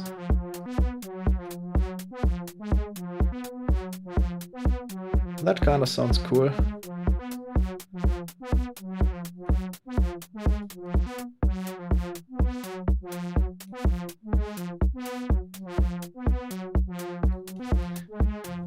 Alright, so that's that. Let's get the bass line back in here. Because finally we have our drum channel. We use an oscillator that is turned to a sine, and we use the pitch CV input in combination with an AD envelope to generate a transient. So that's just a pitch drop. And we use a second channel of the AD envelope for the volume contour of the kick. So we route this oscillator into an amplifier, which is then modulated by the second AD envelope to give the level, the amplitude shape of a kick. This second AD envelope output is also used as a pseudo sidechain. So I route that to different amplifiers that hold the signal of the bass line, the hi-hat, and the melody line. And by negatively attenuating the signal, I can duck it when this kick is active, because the volume envelope of this kick is given by this AD envelope, and if I invert it and apply it to everything else, it will duck everything else when the kick is playing. So that gives this nice pumping effect. So we can turn that off for the bass line. Maybe here is, let's turn down the melody for once. So this is the bass line without ducking. And here it is with ducking. You can hear the kick is coming through now. And the bass line is also moving in accordance to the kick. We also use the low pass filter as a cheap saturator, because it has this nice drive parameter which overdrives the filter. It's a nonlinear filter. It has nonlinearities in each filter stage in the feedback path.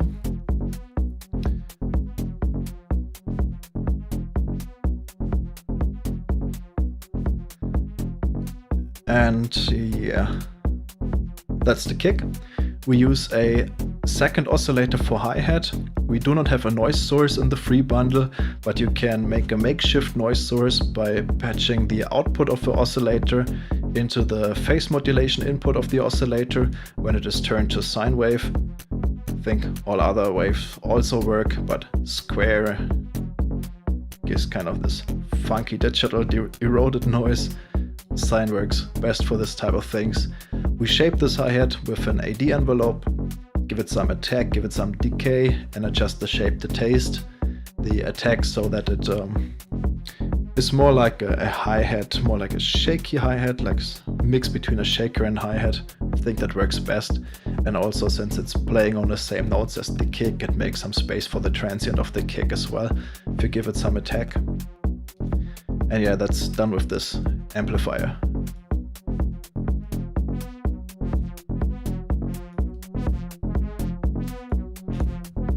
So that's basically it for this patch. We will save that as another stream beat. We will have 124 beats per minute. And I think that was the third patch. And with that being said, let's start over. Let's adjust the level first of all, activate the limiter. And what shall we do next? So, what do you want to hear? Shall we do some drum and bass maybe?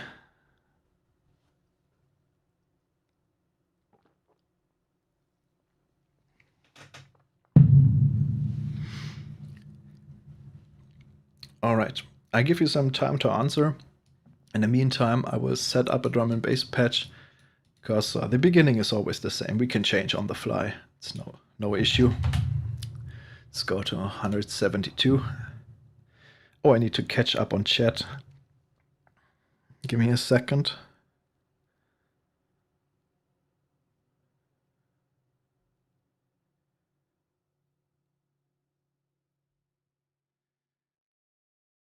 Thanks, Agent Slampunk, for your kind words. We really appreciate that. Means a lot to us. We put in so much work. I think this has been in development for like well over half a year now. And the concepts obviously were in development much longer. But yeah, the product is now finally released. We have released the first batch. We will in fact add more modules. Maybe you can already spot some modules that we will add in the future. There's no guarantee. None of these modules might get added. Where is good one to show?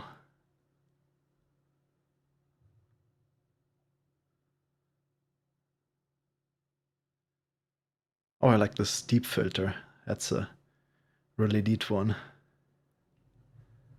Wavetable oscillator. I would never say never, but the wavetable oscillator might not be fitting for this form factor. Maybe in the future. Yeah, library is uncensored, but I only have Synthetic Future XR tab open. And there is not much in there. I mean, there's our Neon Hologram that is released, our Vapor Waves bundle, Vapor LFOs bundle with the huge Vapor Waves, and lots of micro modules.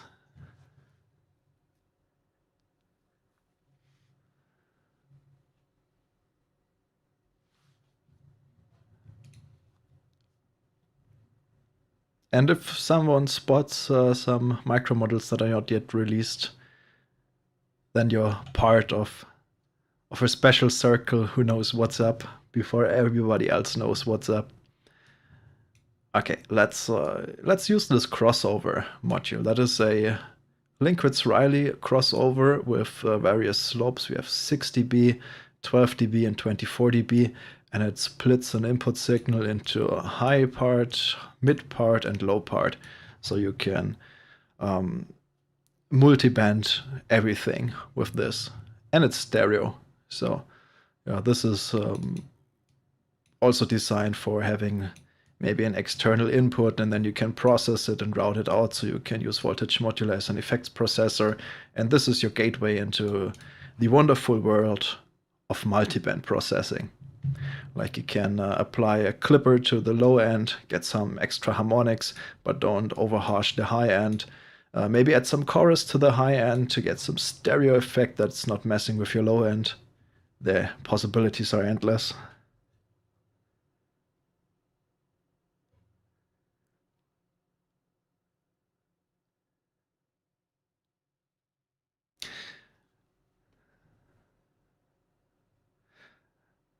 Okay, just catching up on chat for a second there. All right, drum and bass. Let's start with a solid drum fundamental. We need obviously hi-hat. We will need, where is kick? Okay.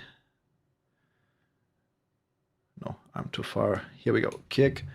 And most important element of any drum and bass track, snare. We will need trigger sequencers.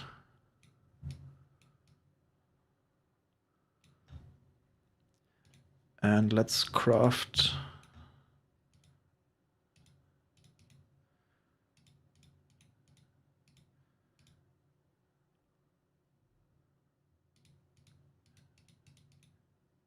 a neat little drum and bass thingy. We will use the multiplexer to get more than 8 steps from the step sequencer. We will go with 16th, so we have lots of possibilities to add ghost notes and ghost hits.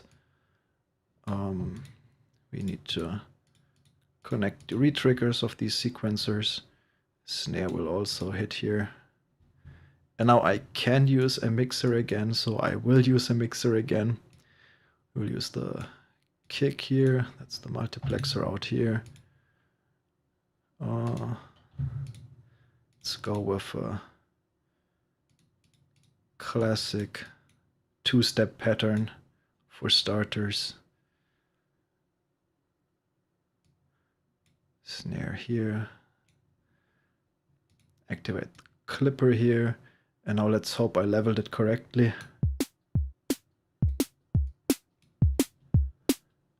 Okay, that's already solid.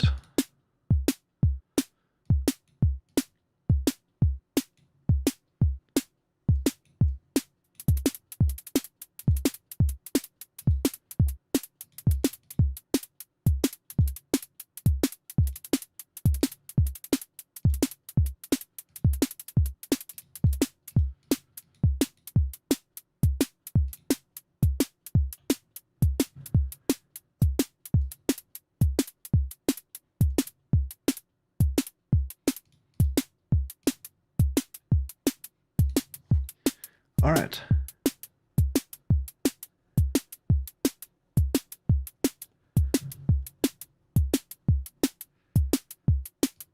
Oh, I forgot to set it to 8.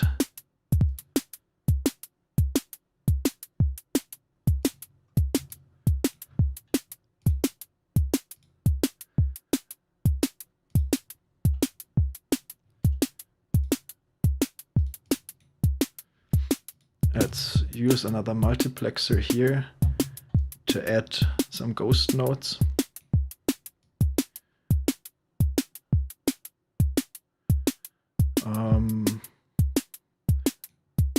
On the third and fourth, make it a bit interesting. Need to add trigger and gate, and we will all.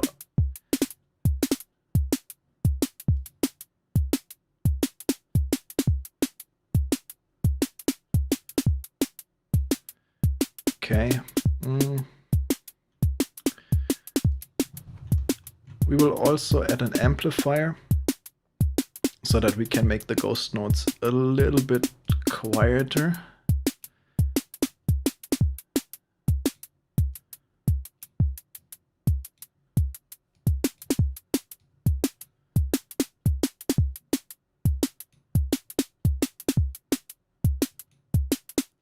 Oh yeah, obviously we need some sort of envelope because it only outputs triggers, so it will be attenuated for like one sample. That is not enough.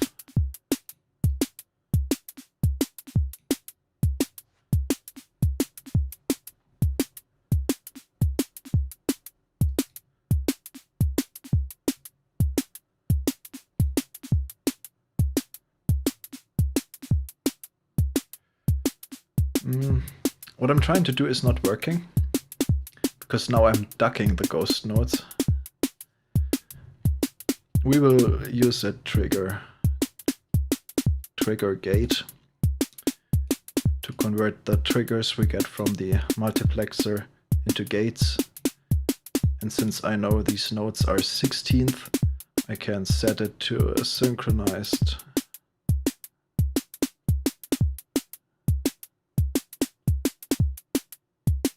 16th, let's go a little bit longer, 3 32s, that's 16th dotted.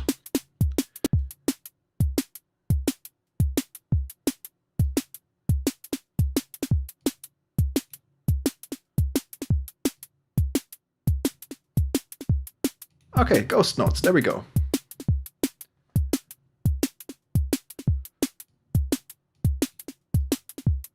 Now we can design the kick.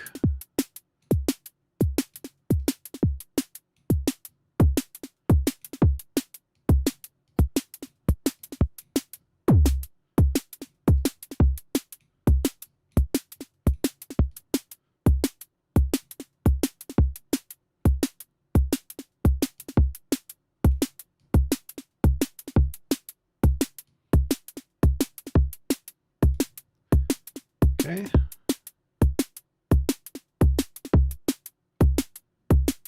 That's a solid kick for now. Let's design our snare.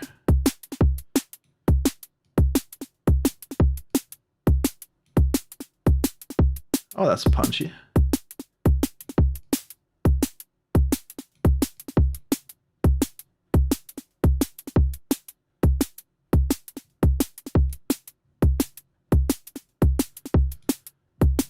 Maybe we can even add more variation to the kicks.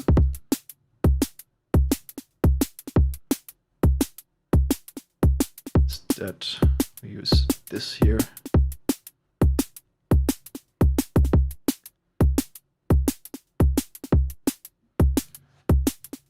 Okay, obviously, since we're doing drum and bass, we need a fat Reese bass.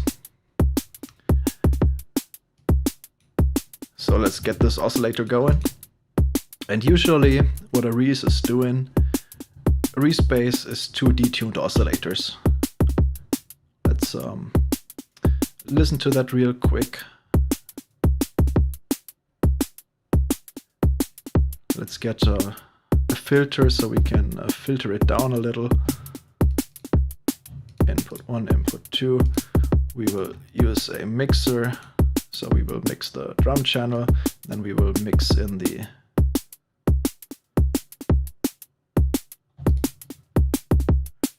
filter output. Oh yeah, let's turn it down for now.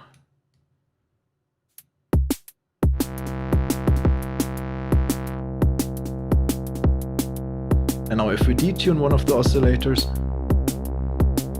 we get the classic respace.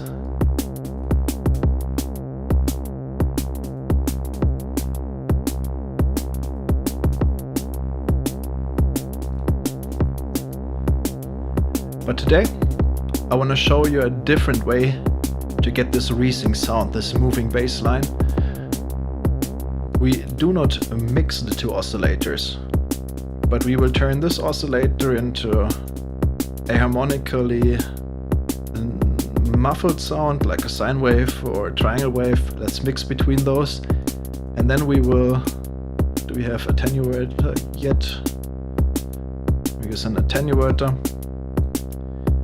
and apply phase modulation.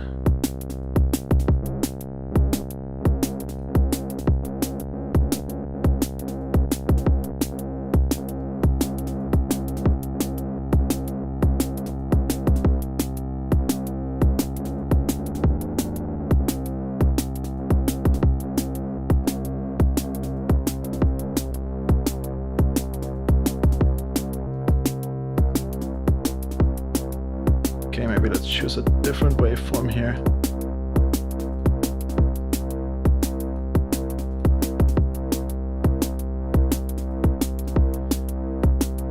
And you can accentuate this movement if you clip the signal. We will clip it real hard.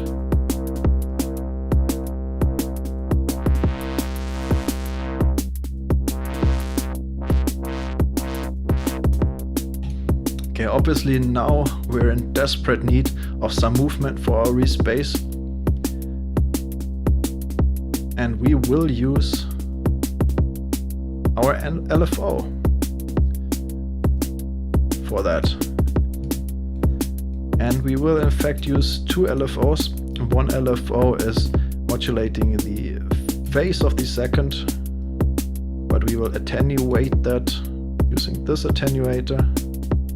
Where do we go? Here do we go. And now this LFO.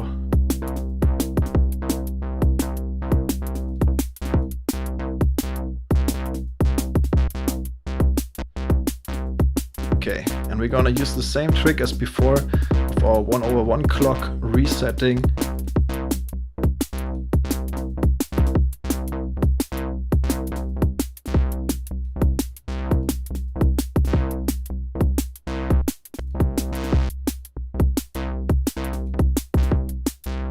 And now if we choose different frequency ratios,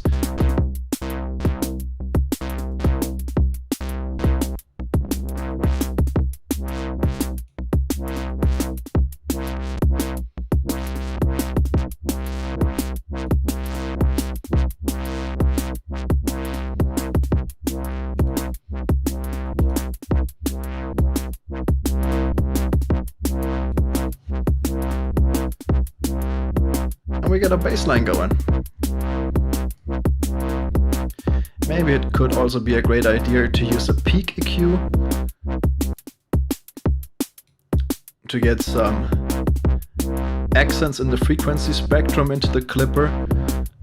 So we will push the gain, look for some resonances.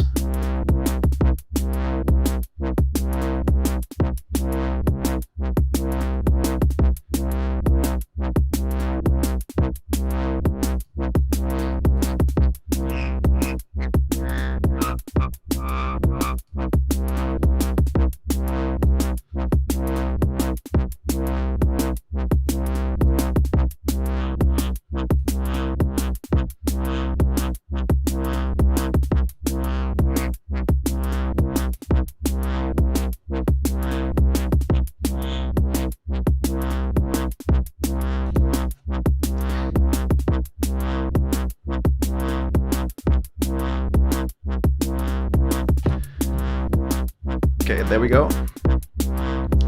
Maybe bassline will be interesting if we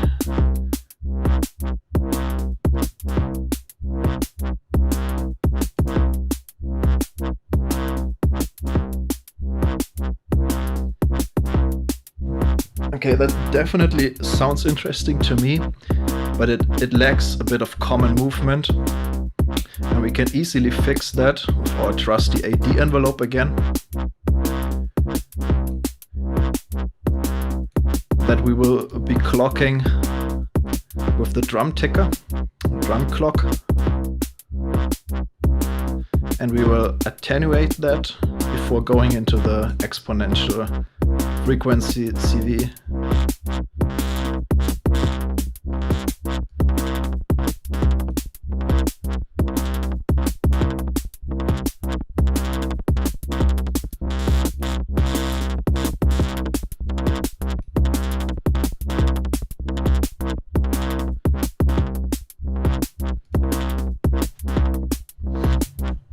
Okay, we will use an amplifier to give that bassline some more movement. We will use another AD envelope, and this time we're going for 8th notes. There we go. Synchronize.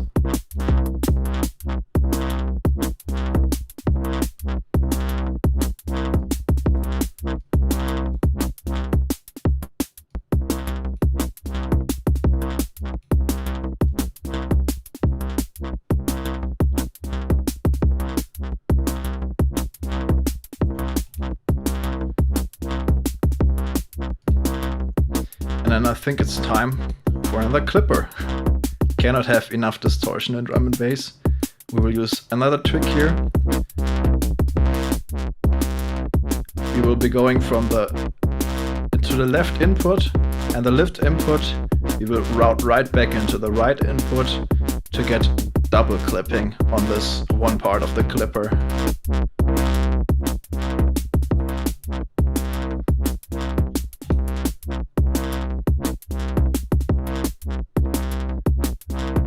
Okay, maybe we can change the modulation of the filter a bit.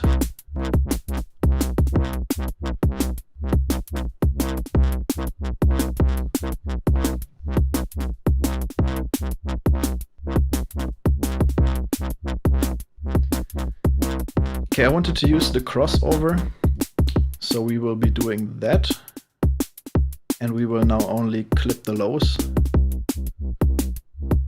that hard. We will also clip the mids, but not that hard.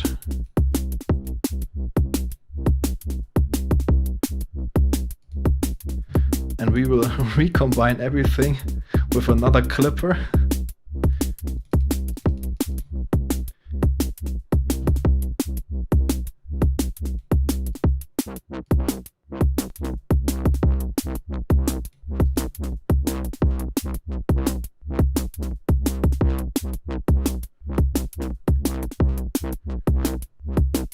Okay, now let's see if we can find the delay,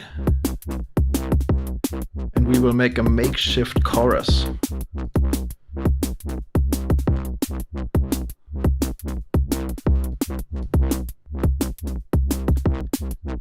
For the high frequencies.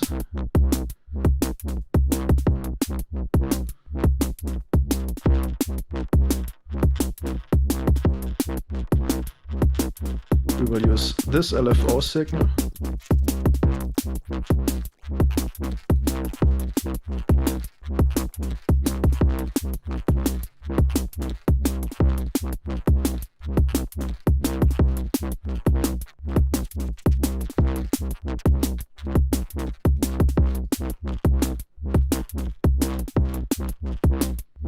Okay, maybe.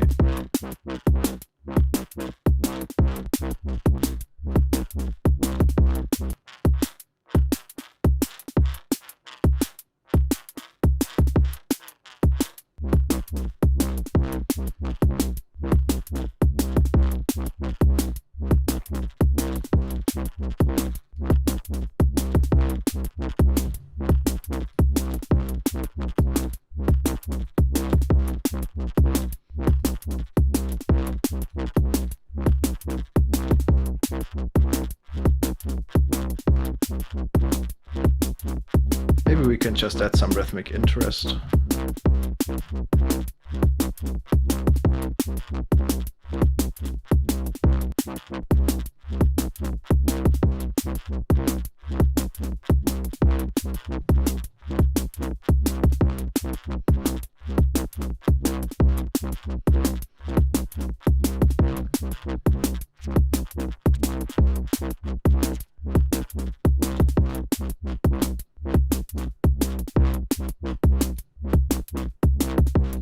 Alright.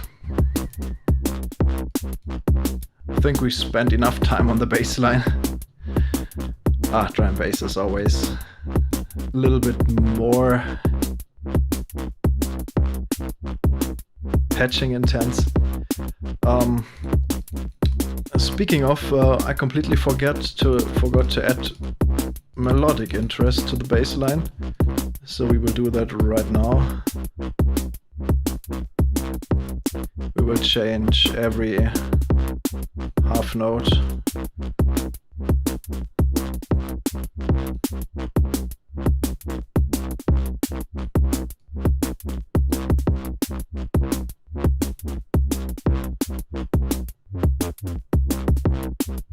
And we will use a slew limiter to get some glide.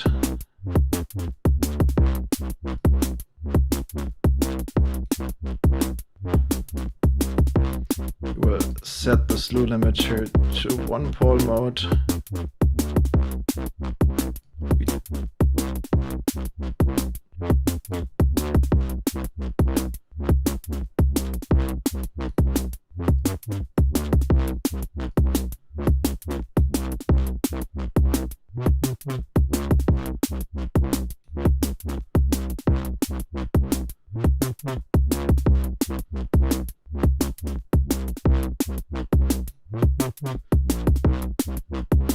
Okay, that sounds decent. Now let's get some top melody going. We'll use some very cheap tricks. Do I have an 1/8 ticker? Yeah, I have an 1/8 ticker. It's my clock. And we will use one oscillator, phase modulating the second oscillator. And this oscillator will also receive. Let's go with the same AD envelope this time, just for fun.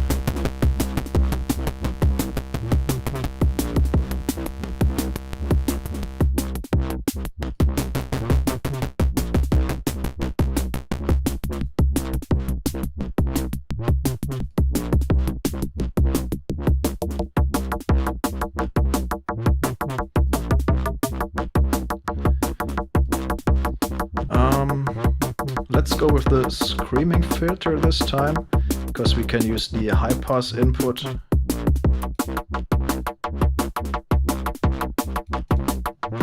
This will give some drive and also filter away the lower frequencies.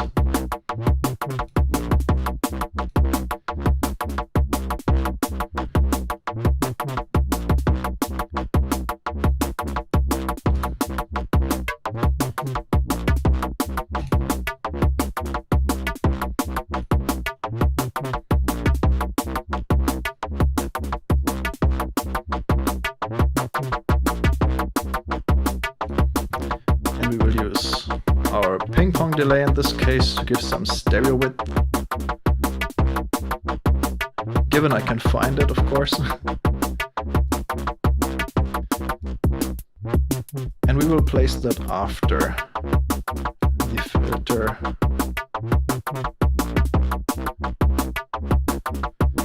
Now we need to place that before.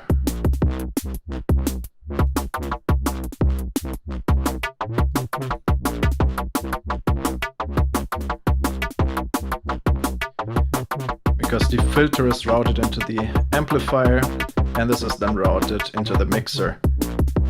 And in that case, we have to go from the amplifier so that we have a nice delayed signal.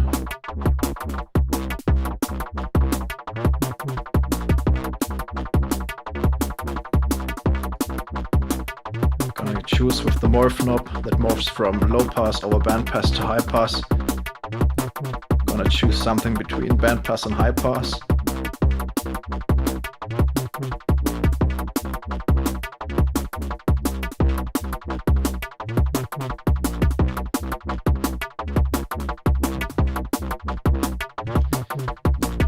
And now we of course need a stereo mixer because we have a stereo signal.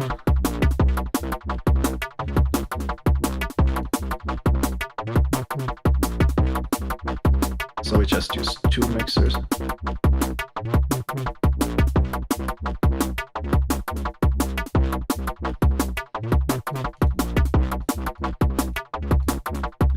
think we need to balance that a bit. It's a bit loud comparatively. And now I need to catch up on chat.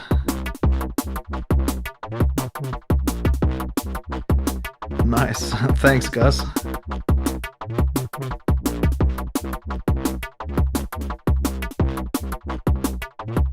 So let's see.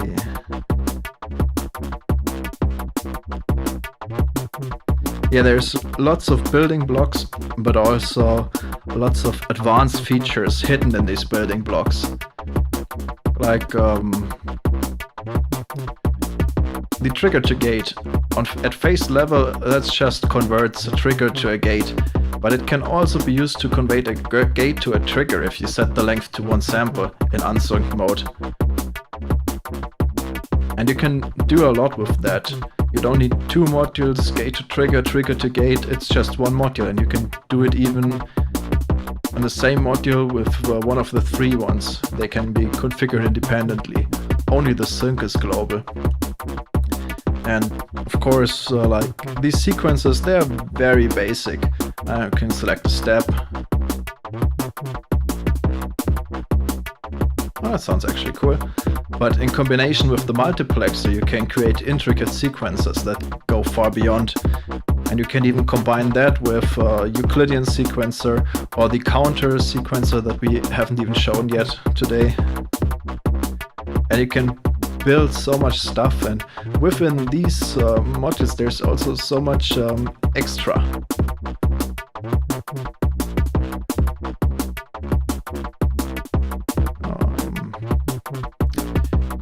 What can I show? Yeah, like the amplifier, you have 2 separate channels which can be CV controlled independently, obviously. But you also have this global CV at the bottom that you can use to control both channels at once. So if you route stereo signals, you do not need to connect the modulation to both of these, you just connect it to this global CV. And then you have different modes. You can do amplitude modulation, and this amplifier can also do ring modulation. So if you patch another oscillator, an oscillator into the input and another oscillator at a different frequency into this attenuator input, you do have ring modulation. So that's already built in.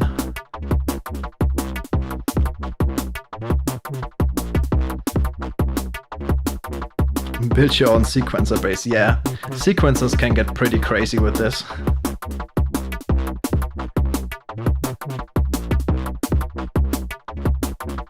Ah, thanks Agent Slimepunk, that you like the drum modules. I spent a lot of time tweaking them. They definitely lean more on the electronic dance music side, so you probably won't get realistic drum sounds out of this. They're electronic drums that are geared more towards modern production. Like the snare is really punchy. You can make an overpronounced tonal transient, like you hear in lots of neurofunk tracks or modern drum and bass tracks. But you can also go in the opposite direction, so I was hoping to get them versatile, and I think I succeeded in this, at least concerning modern electronic music. So this is not a Linn drum, and not an 808, this is just modern drums. Micro Bool. Yeah, I think we can do that. I've written it down. Thanks, Synthetic Future.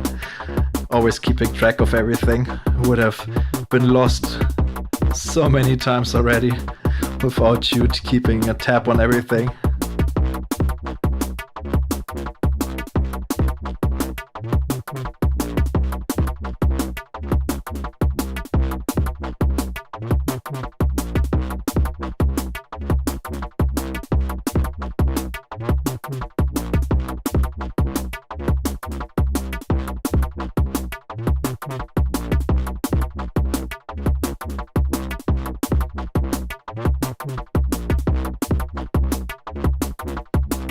Yeah, we have to think about the Boolean modules and design something that is actually usable.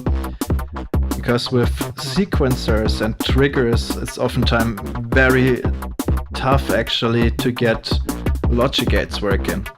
Because every module has a one sample delay.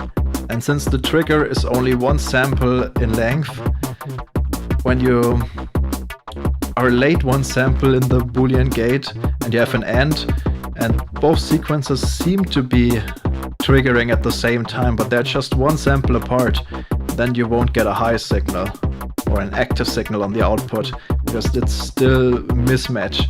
So everything needs to sync up quite right. And we will need to think about how to make that accessible. Like maybe combine this with a trigger to gate so you can set how long, maybe with a latching flip-flop, so for how long the signal is actually true, so that you don't miss one sample misses and stuff, because that can be really annoying.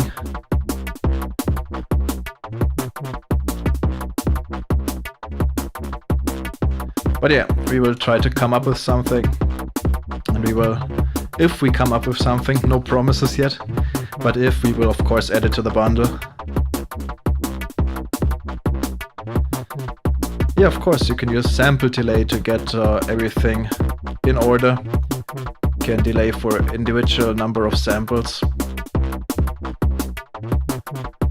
But it's tedious and cumbersome if you have like 20 sequencers going and you need to manually adjust for each of them.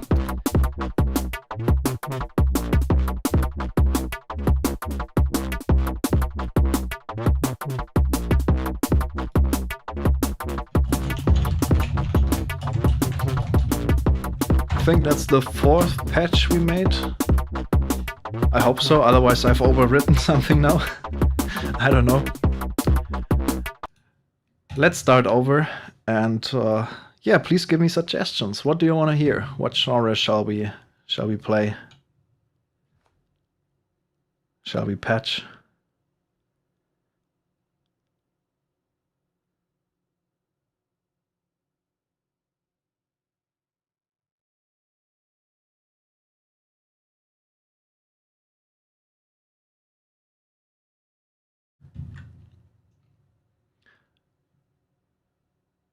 Breakcore, yes!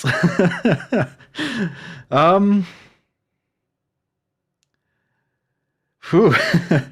Yeah, well, actually, let's try some breakcore. Why not? Come on, it's a challenge, definitely. We will need a sampler for that, and yeah,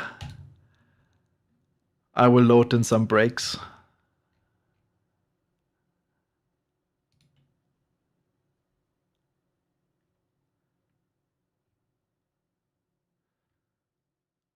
Where are my breaks?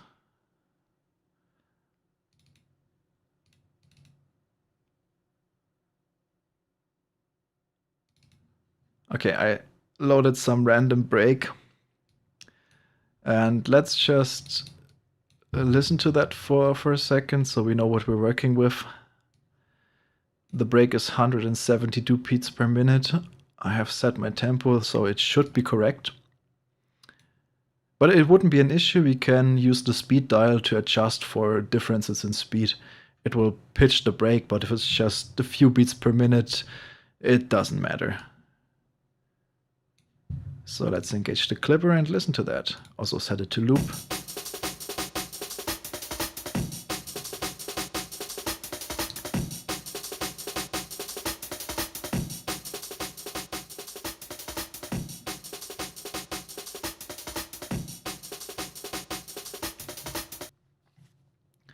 Okay, that's something we can work with.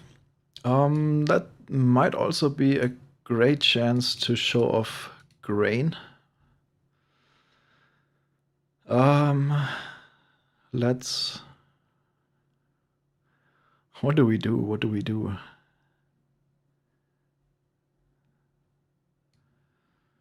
Probably need trigger gate to synchronize gates. Let's set this to 1/4.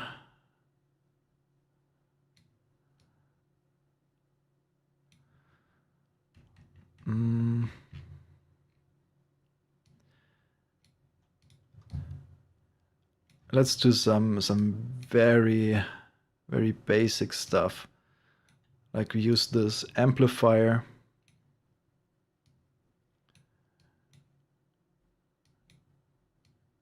And we use these two trigger inputs. Now let's use a counter module, and I need a clock module to clock all of this, and a button module for synchronization purposes. Sync, sync. Yeah, we can restart the sample. Oh, here, retrigger. And let's use 8th. We need to count to 4.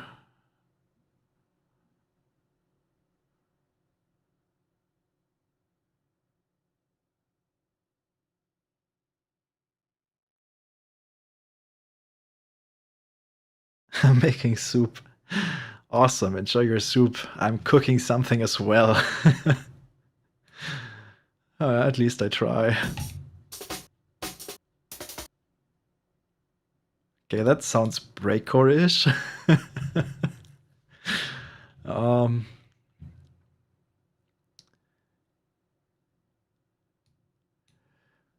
We use the granulizer. Yeah, exactly, the granulizer, and we up the grain speed to 2, roughly. And we are in continuous record mode.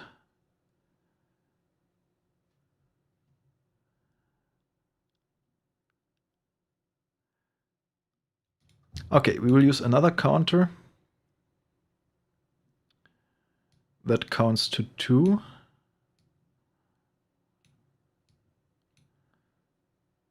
Because every second step I want to trigger this sequence.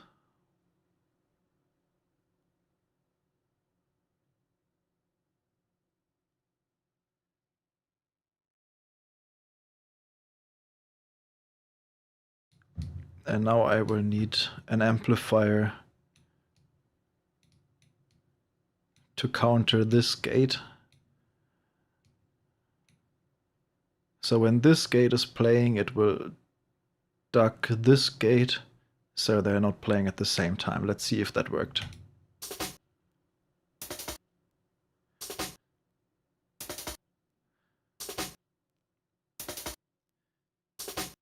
That does not sound like it worked. Oh, because I didn't connect the output. Yeah.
That is grain. It's a granulizer, and you can use it to pitch stretch.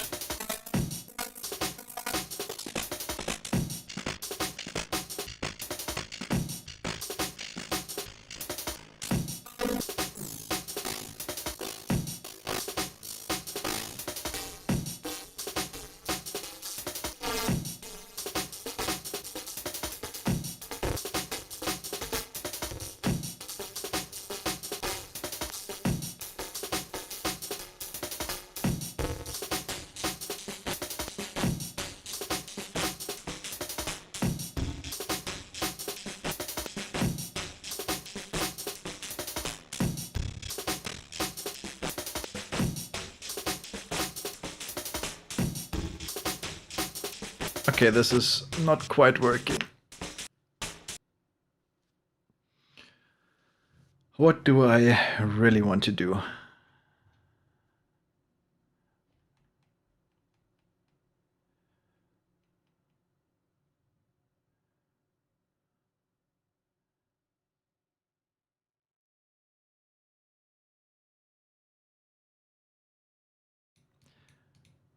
Okay, we have our break. And I can't jump inside of the break.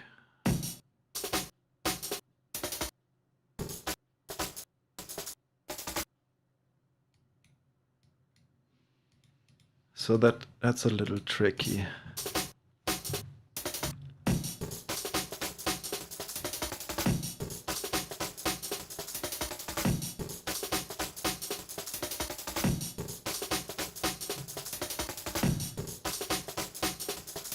Okay, instead of grain, let's use stutter.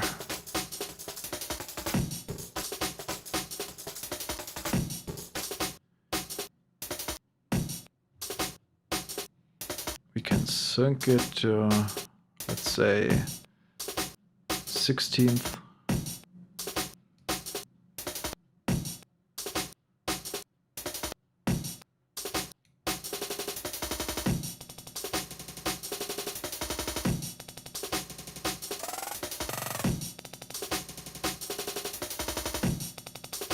And we will use and random LFO.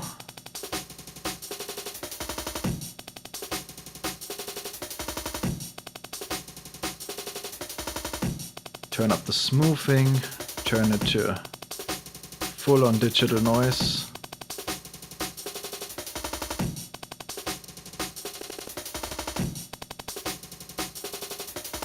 And control the speed.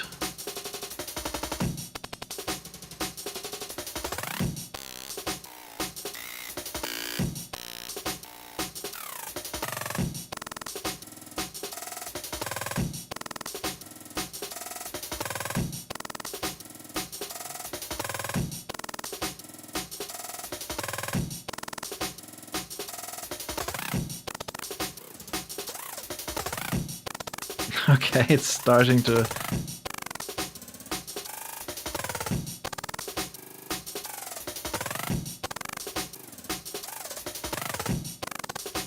starting to get weird.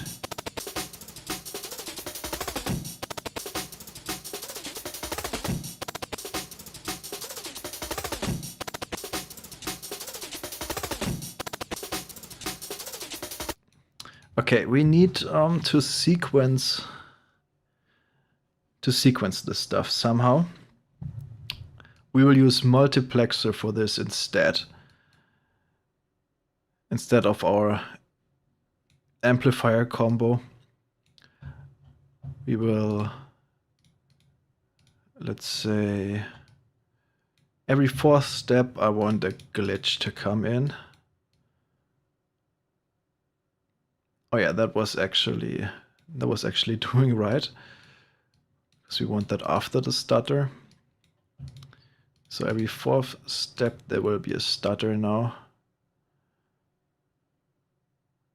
And let's count to 8. I don't know if that is right yet. What's the when I was 16? I'd say whatever. Let's try that one out.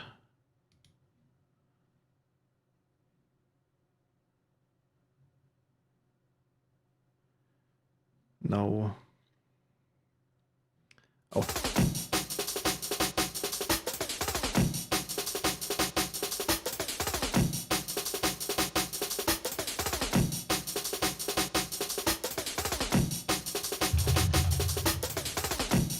Okay, let's try a delay.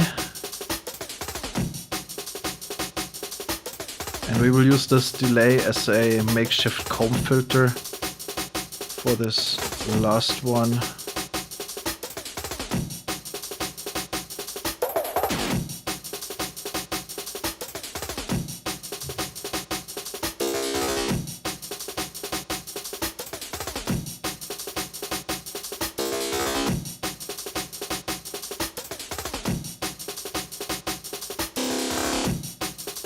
Okay.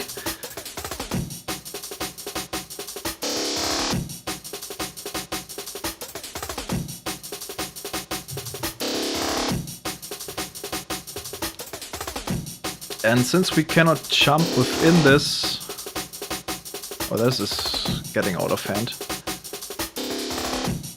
Since we cannot jump within our loaded wave, we can reset the sequence, and that's what we're gonna do. We will use Trigger Sequencer. And Trigger Sequencer has this neat random feature. So now it will randomly choose a step. And you can choose the distribution of the random. So if I activate every step, that will be 100%. But if I activate only half of the steps or every second step, it will be 50%. So now let's maybe add an 8th pulse to that.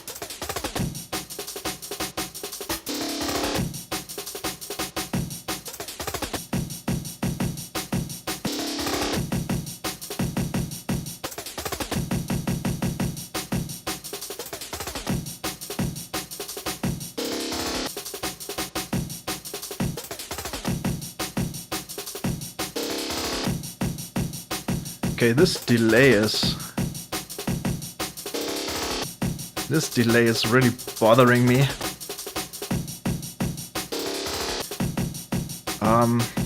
I can't show the bandpass yet, but we have modal bandpass, and we will use that to tame this delay. It's actually a modal filter, so it's a very high resonance bandpass.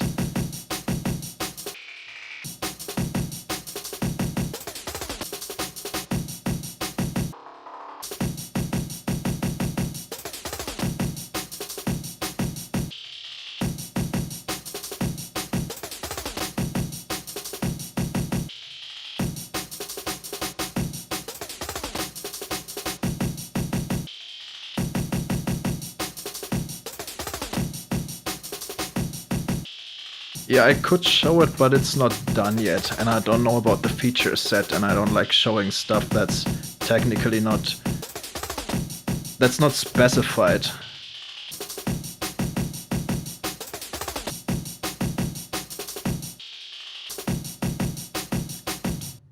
Let's use a diffuse here.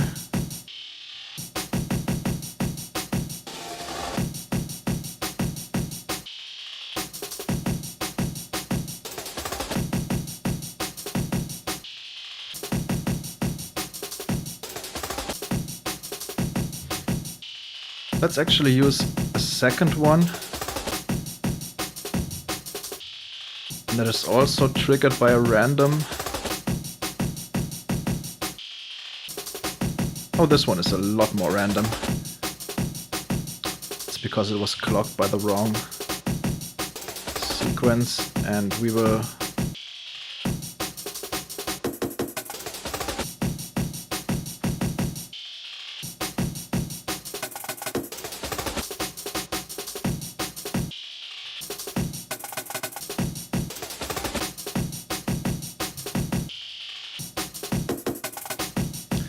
use another bandpass filter for this.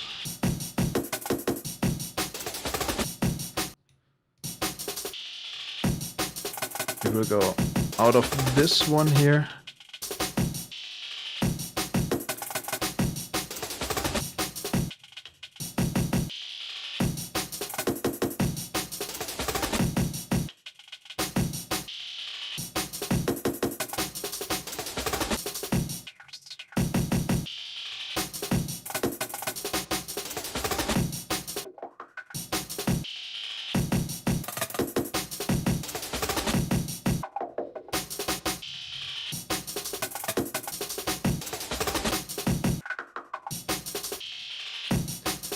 Okay, and just for shits and giggles, we will add a kick into the mix.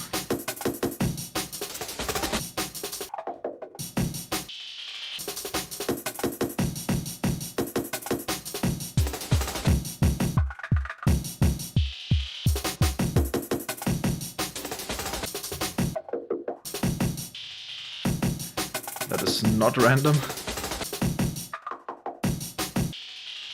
That is clocked by the eighth pulse.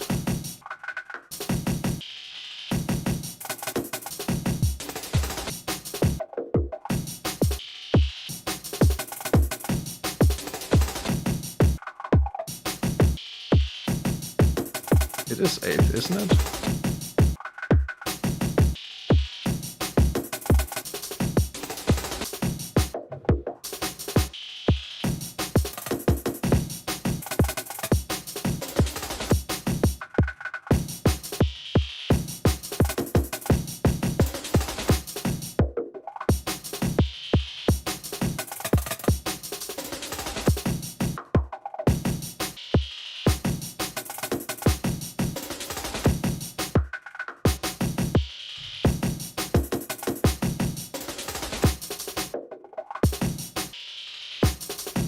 Kick isn't really working.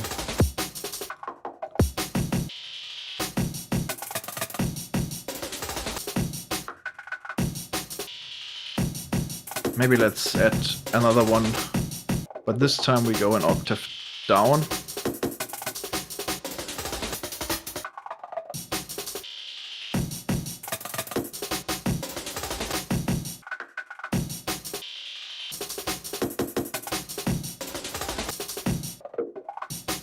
And we will, I don't know, use this one.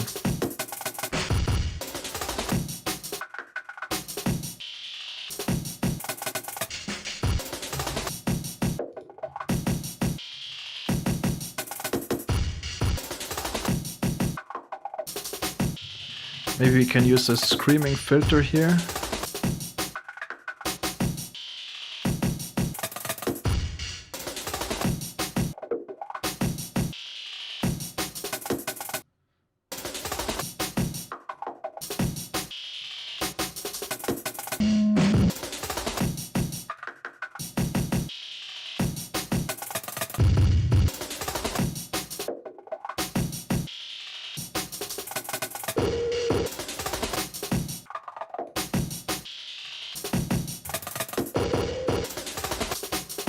And since this multiplexer is way too regular, obviously we need to add some randomness to this as well.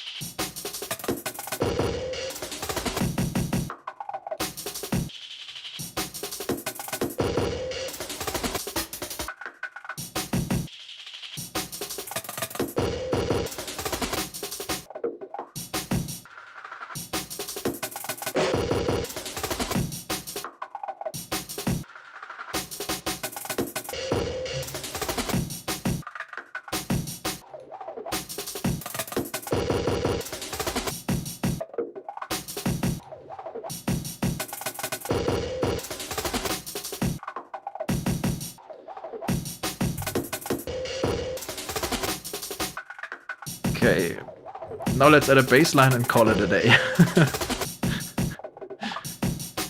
Damn, this is really difficult for me right now.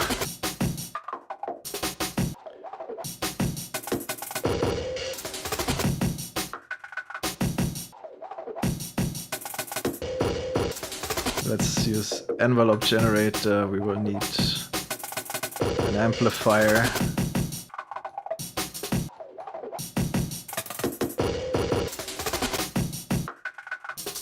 You will need a trigger to gate. 1/4.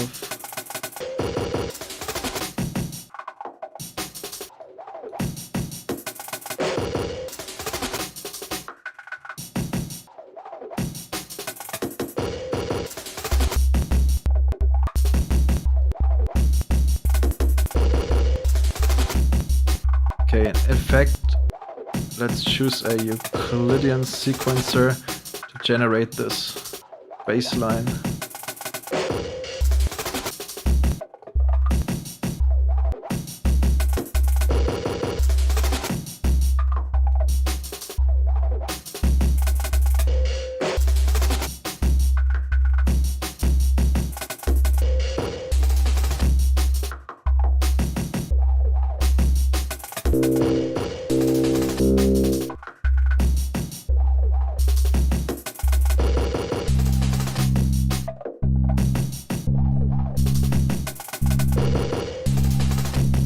Okay, we'll use a clipper.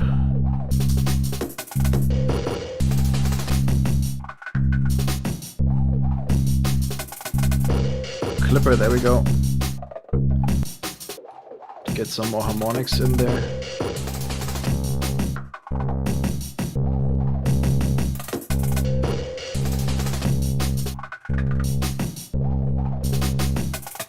And then we will use a ladder filter to filter it down a little bit again.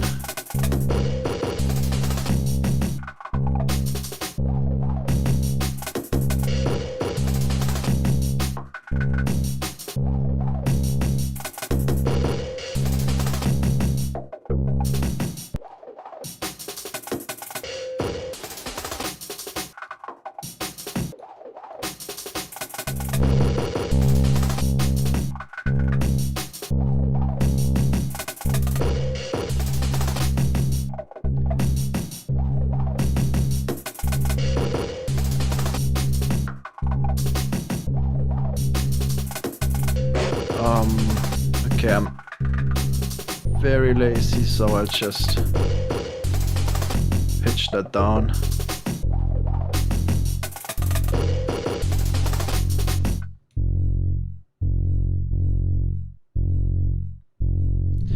Okay, let's not do this.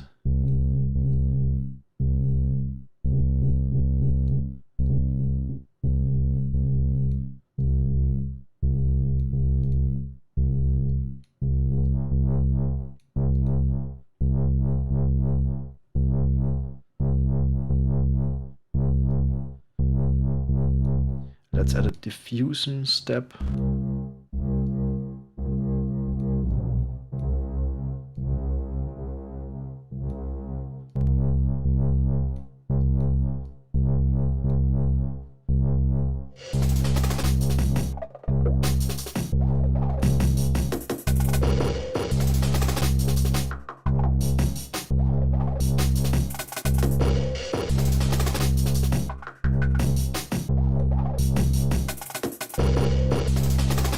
Go 5/14.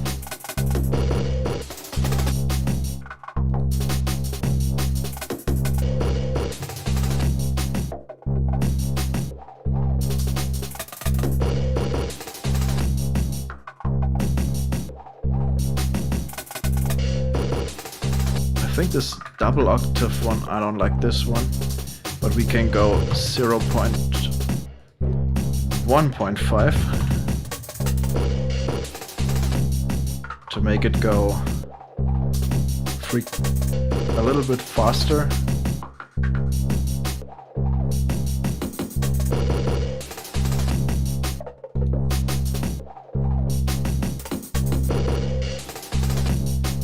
Okay, that doesn't really work.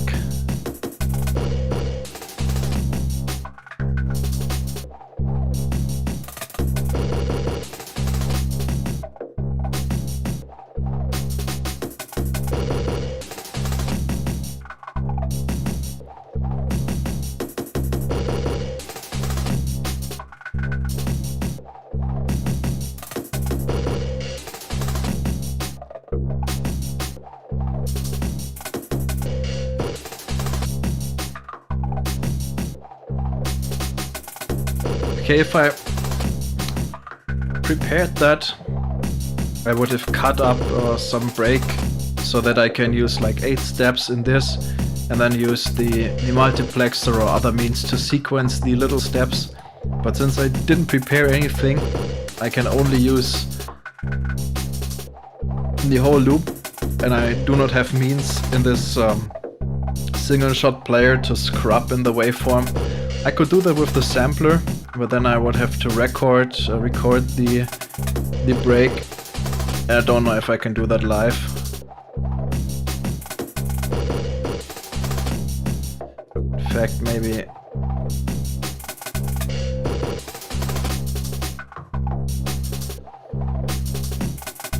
nah. This has been going on for far too long anyway.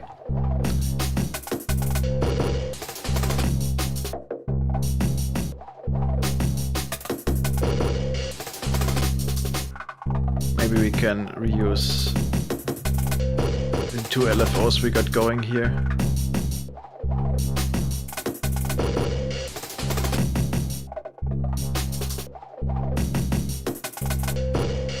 Maybe let's even add another LFO.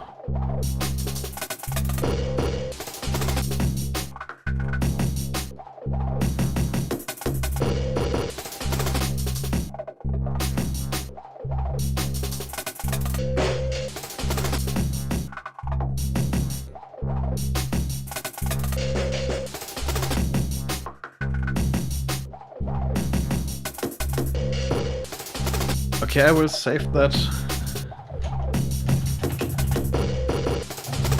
That's 172, and I think it's the 5th one we did.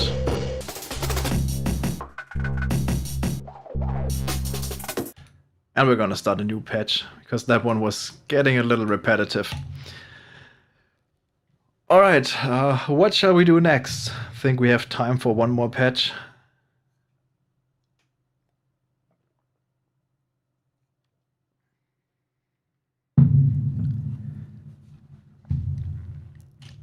While I wait for the comments to flood in, I will add a button and a clock, because we will need that.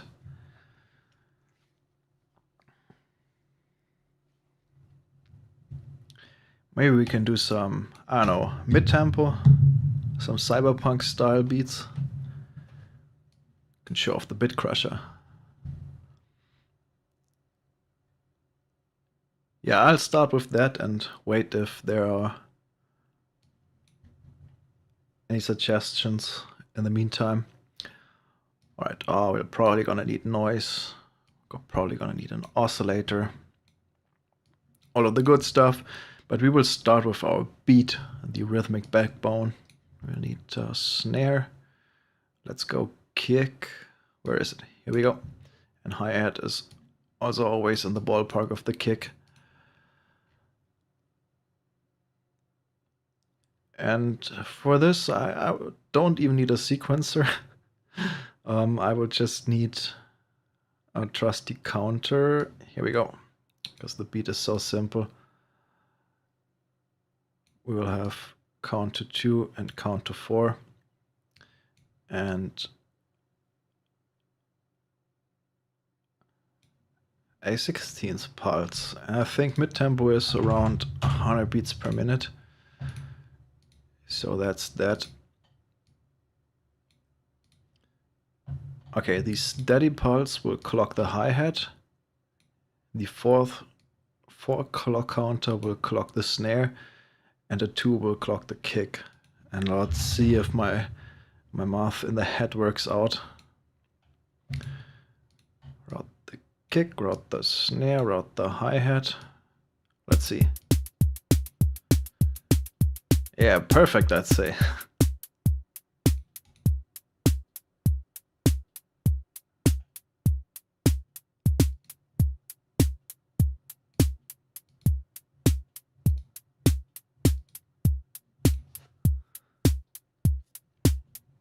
Okay, that's great. Let's get a nice beefy kick going.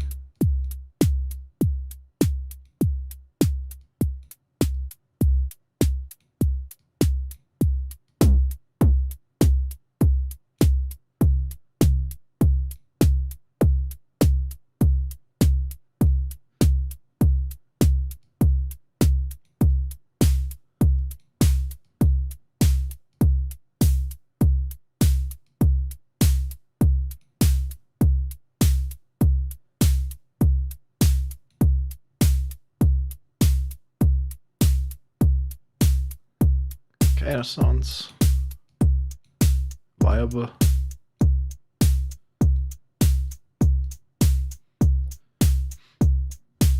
Again, we will use an LFO to add movement to the hi-hat. That if I can find one. Ah, awesome, got one. We will sync it to a bar.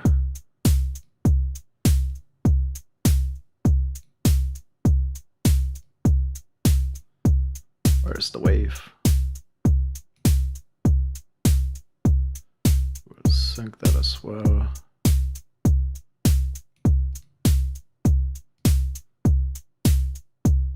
We'll sync that to 1 beat.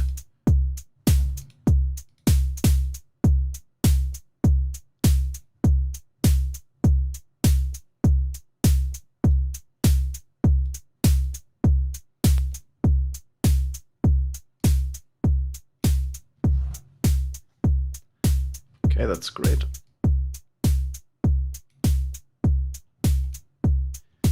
Okay, then let's go for some acid baseline.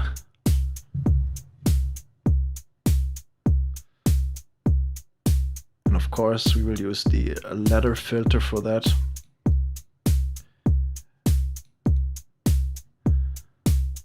And let's go get a CV sequencer. Where is it? CV. There we go. That's 8th notes. I think we can work with that. This time we'll go with quantized, but the whole ±5 volt range for some wild pitch dives. And also to get some glide, we will use the slew limiter.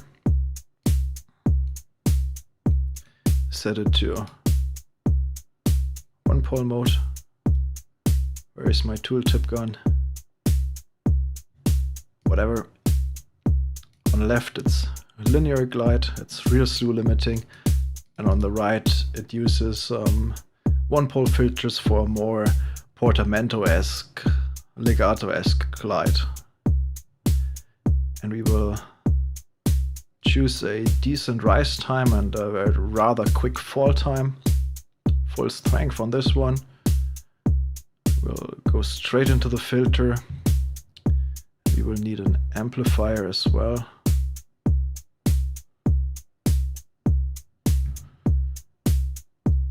That is, if I find one. Maybe let's go through the amplifier first so that we can get some more filter, get some more effect of the filter drive.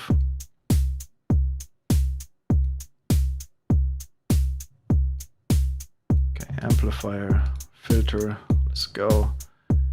And then we will use another mixer, route the drum bus on the first channel and our acid sequence on the second. And then, of course, we need to route the output to this mixer.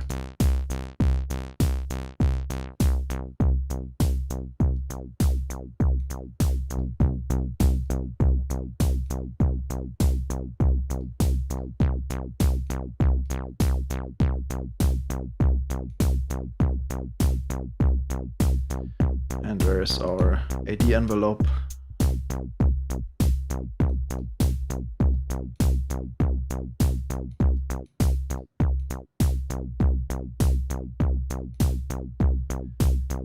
Awesome.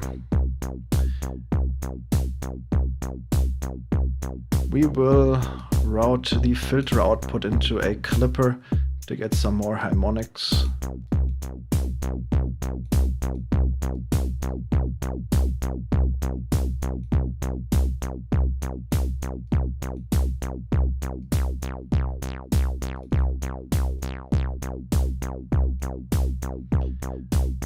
And we will route that into a bit crusher for a modern sound.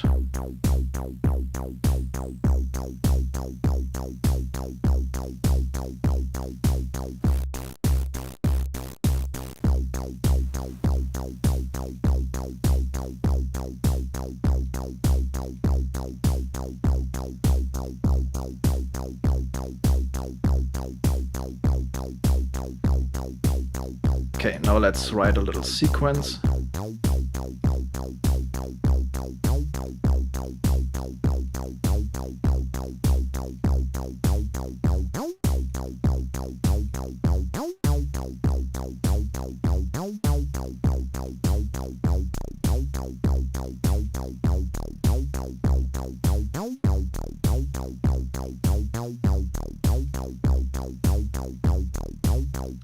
Okay, I feel like this is way too slow. Let's get this on a 16th clock. And also the envelope.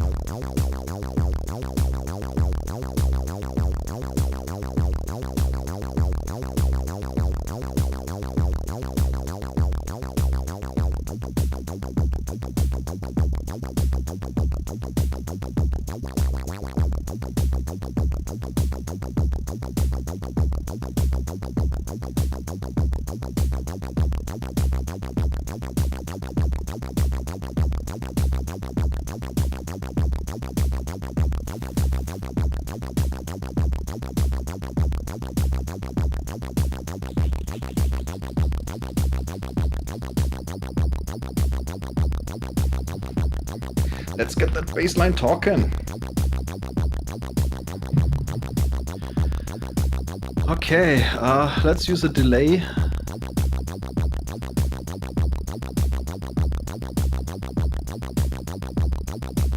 Or a trusty ping pong delay would be the right choice for this to get some stereo going. Obviously we need the old dual mixer for stereo trick then again.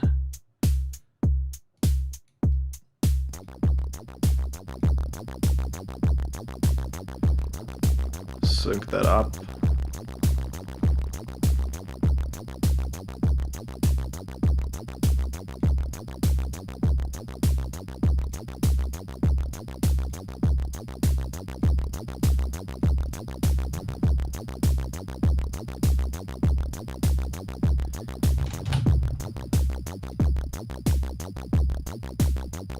Now it's too slow.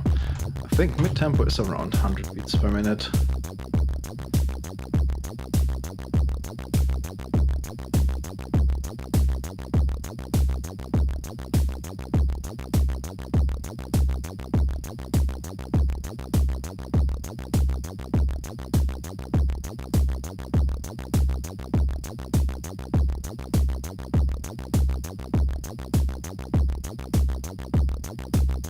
Maybe our hi-hat needs to be faster.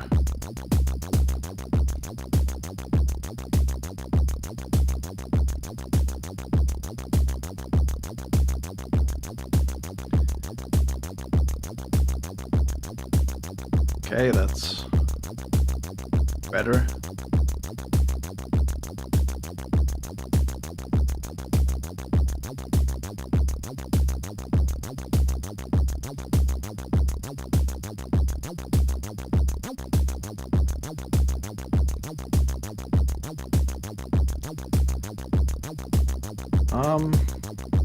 Maybe we can make this sequence more interesting by adding some accents, and we will use the trigger sequencer for that. Let's see. Oh, where is the trigger sequencer? Trigger sequencer, here we go. We'll connect the retrigger to our retrigger button. We will use the same 16th pulse here, and we will add, I don't know, here and there probably. And with that we will use an attenuator.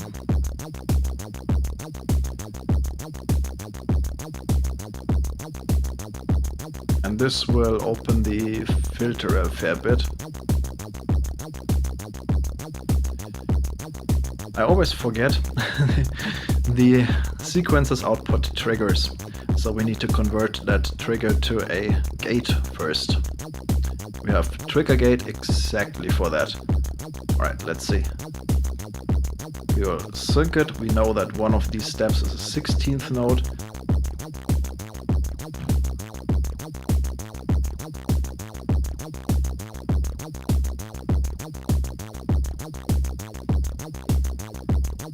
Okay, and we will add even more movement to this filter with our LFO.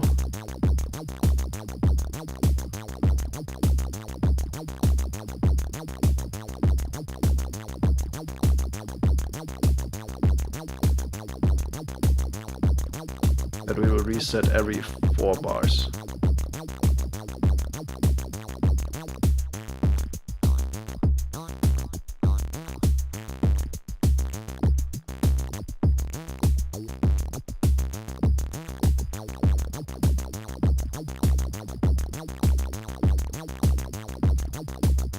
And we will unsync it for some more interesting movement.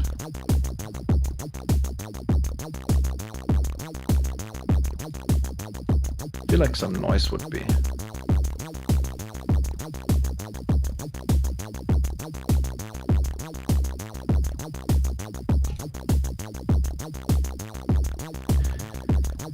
Okay, I think that's cool. Let's go for some FM patch here. We will use 3 oscillators. The first one will frequency phase modulate the second one, and the second one will phase modulate the third one. We will choose some interesting ratios. I will turn this one up way high, this one down, and this one will be in the middle. Let's see if we can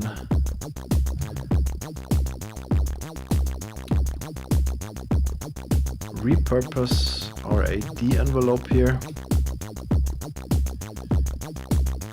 Maybe for the second one that modulates the final one, we will use an amplifier so that we have control over the level contour.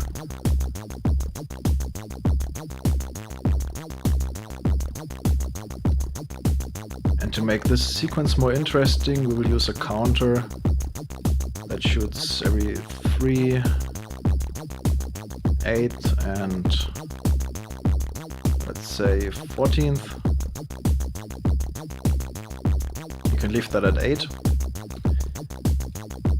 We will use our 16ths as trigger and our 1/1. No, that's 1/4.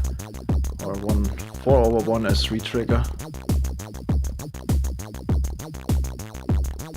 to get some interesting trigger relations from that.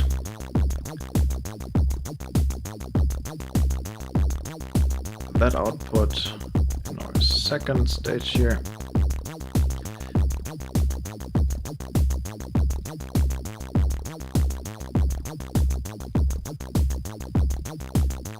Okay, we should be set. Let's listen.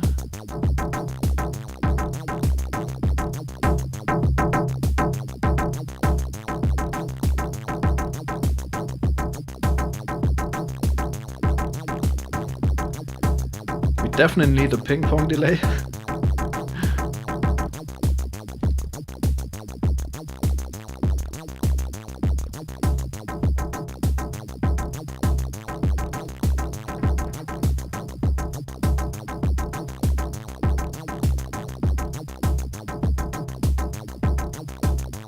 We will need to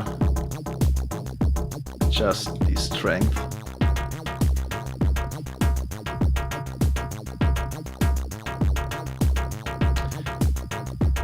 Let's reuse that sequence. Or maybe we don't even need to reuse it. We can grab the signal again using a sample and hold.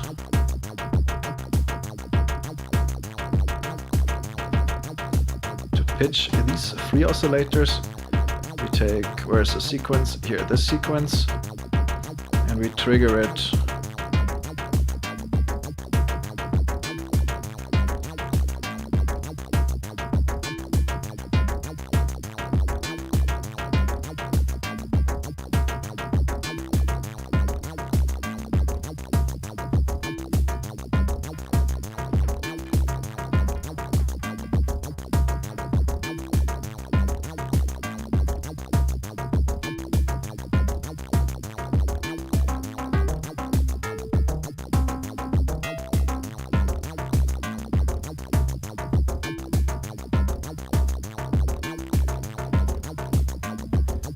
Okay, and what I like to do in frequency modulation patches, I like to add some noise into the last oscillator.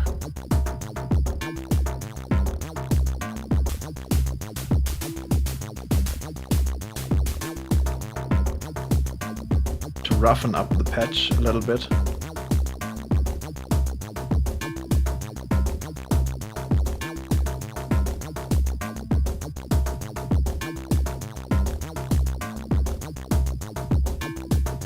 let's use some cool effect. Yeah, let's use a frequency shifter.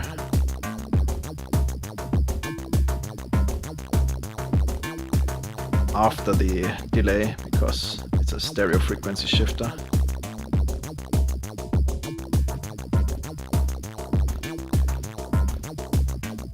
It has feedback.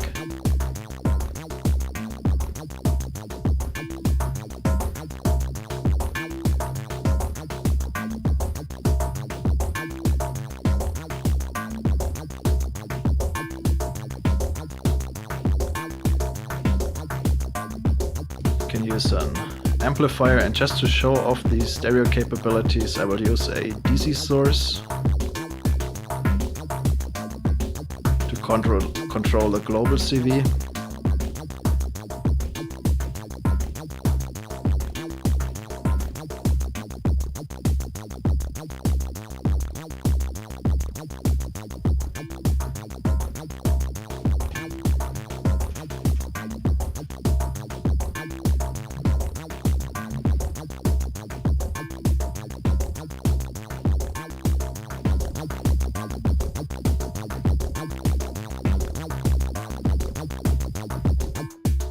Maybe we can even use a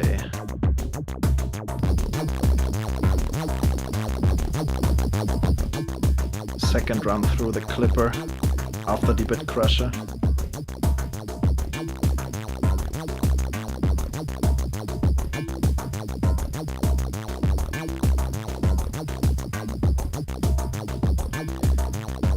Okay, I think it's missing some bounce. We will easily add that for a gate, and we take that from the kick.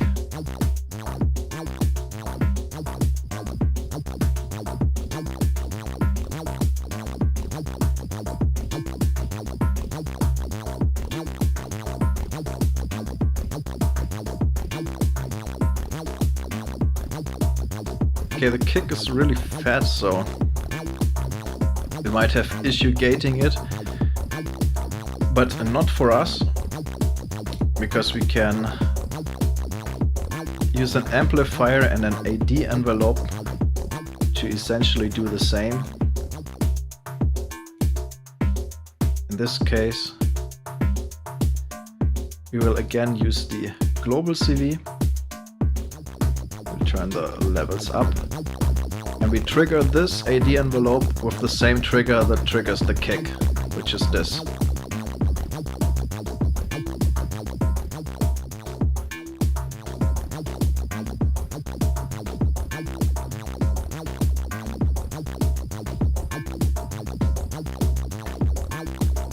Awesome. And we will do the same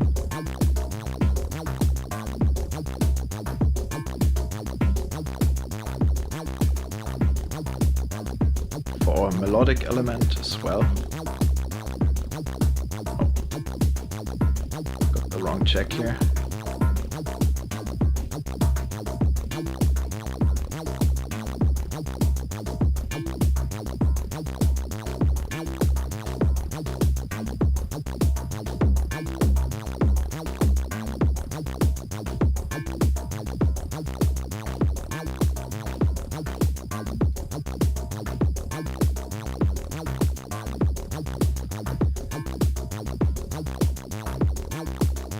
Yeah, that,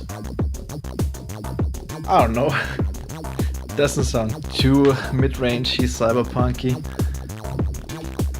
What's cool about this patch is we didn't use a filter on our melody, because we used frequency modulation and West Coast technique to build up our timbre from the ground up. So we used waveforms that are not rich in the spectrum, but via modulation, in this case phase modulation, we enhanced the spectrum, made it more rich, so that it can stand out more in the mix, and also because it sounds better, arguably.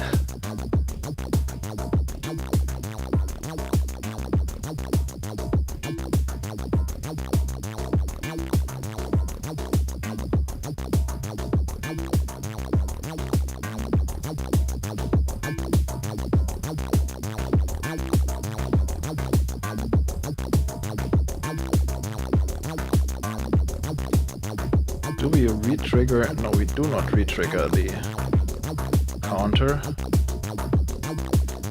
What else is there to re-trigger? What did we miss? We missed this LFO. And we missed that LFO.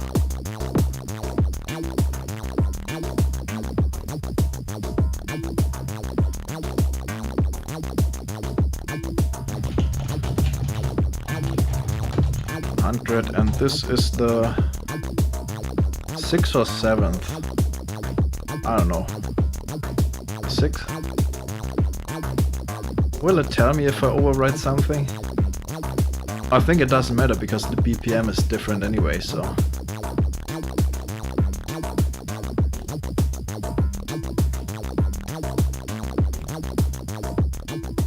Okay, let's turn it down real quick.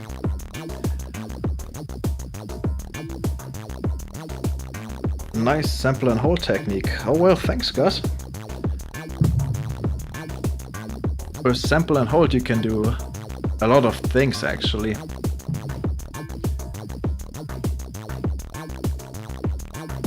But for today I mainly used it to grab bits of a melody to apply it to a second voice so that this voice roughly plays the same notes. So at least they play the same note at the same time, and then they might deviate because the other sequence is running on. But since this one note is common to both, it cannot be that inharmonic.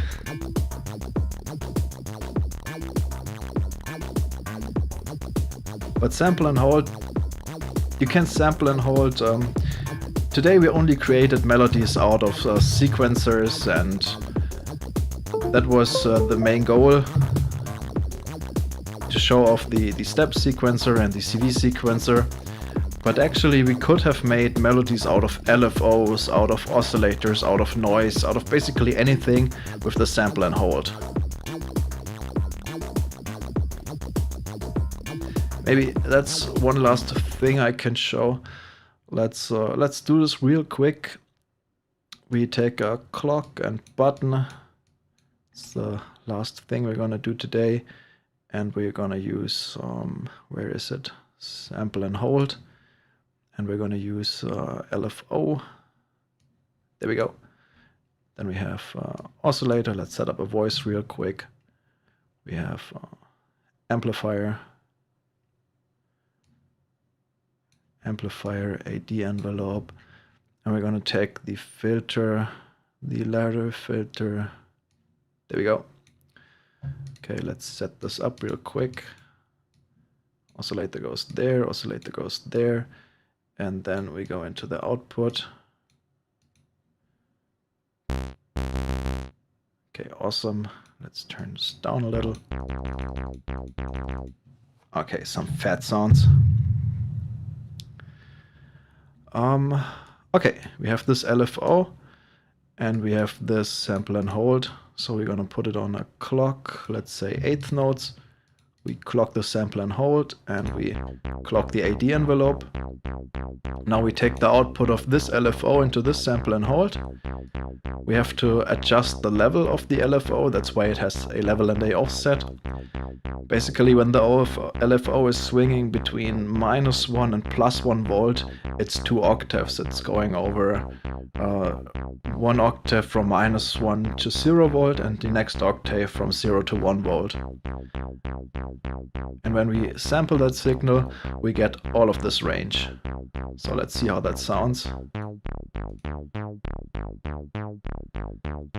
And now by varying the LFO frequency,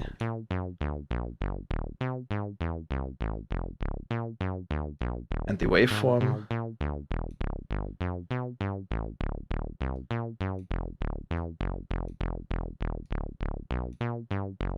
I can get different melodies. I can offset the LFO, let's say by 1, so I can jump an octave up. And I can get more interesting sequences when I add a second LFO. In this case I do not need offset because it's already offset. If I offset again, and it will be 2 octaves up. But now I can mix these and have this run at a, let's let's say, at a faster rate and this one at a slower rate.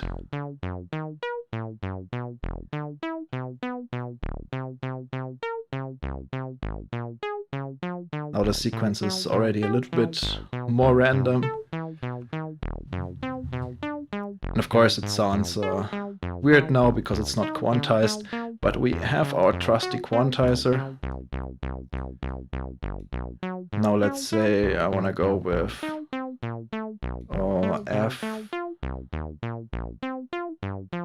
Let's go F Phrygian.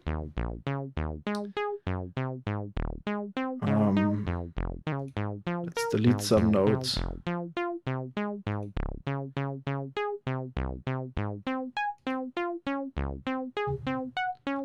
Also we can patch the same 1 volt per octave signal that's going into the oscillator, into the filter for key tracking.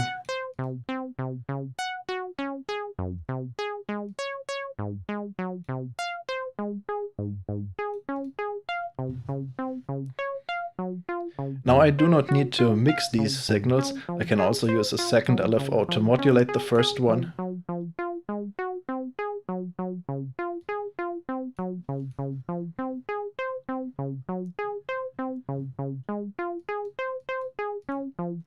And of course, if I want to have a repeating sequence, I can for instance use a second clock, 1 bar, and that is re-triggering my LFOs.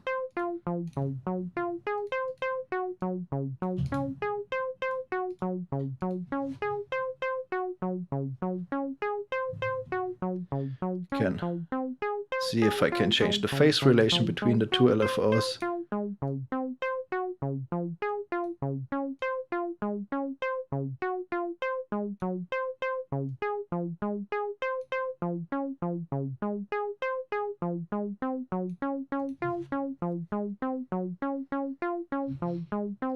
In this way I can craft generative melodies, and by resetting them I can tame the chaos. Say I want a melody over 2 bars, I can just reset it over 2 bars, and I get a melody that's longer.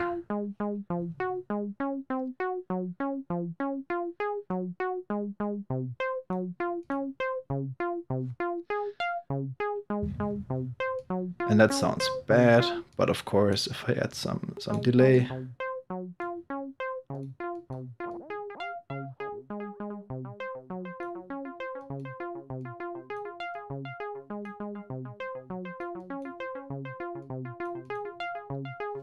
it will sound better, because now the individual notes are overlaid by their delayed signal, which creates more harmony. So this will fill out the patch, this delay, and it will also create some interesting harmonies. It's always a great idea to add delays if you have only a few synth voices playing. Okay, let's get back to the comments.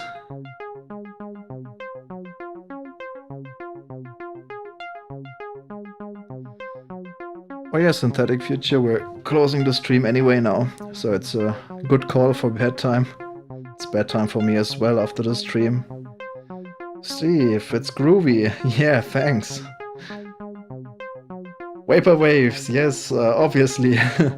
Use Vaporwaves LFO bundle to create interesting melodies, because it has all of that stuff built in.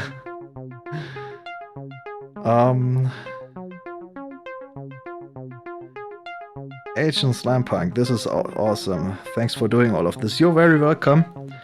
We will do some more streams to show some interesting patches with this bundle, and maybe also some other bundles and other modules.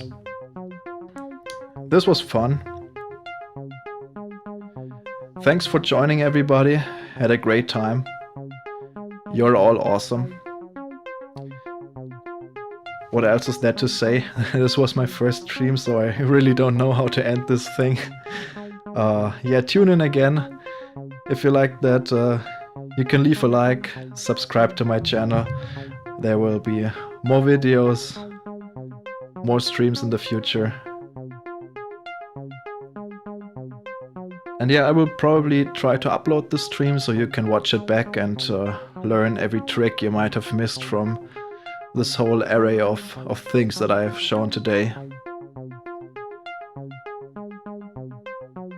And if you want to have a good laugh, you can watch back when I was struggling to create some breakcore in Voltage Modular. That was fun. Stressful, but fun. Ah, yeah.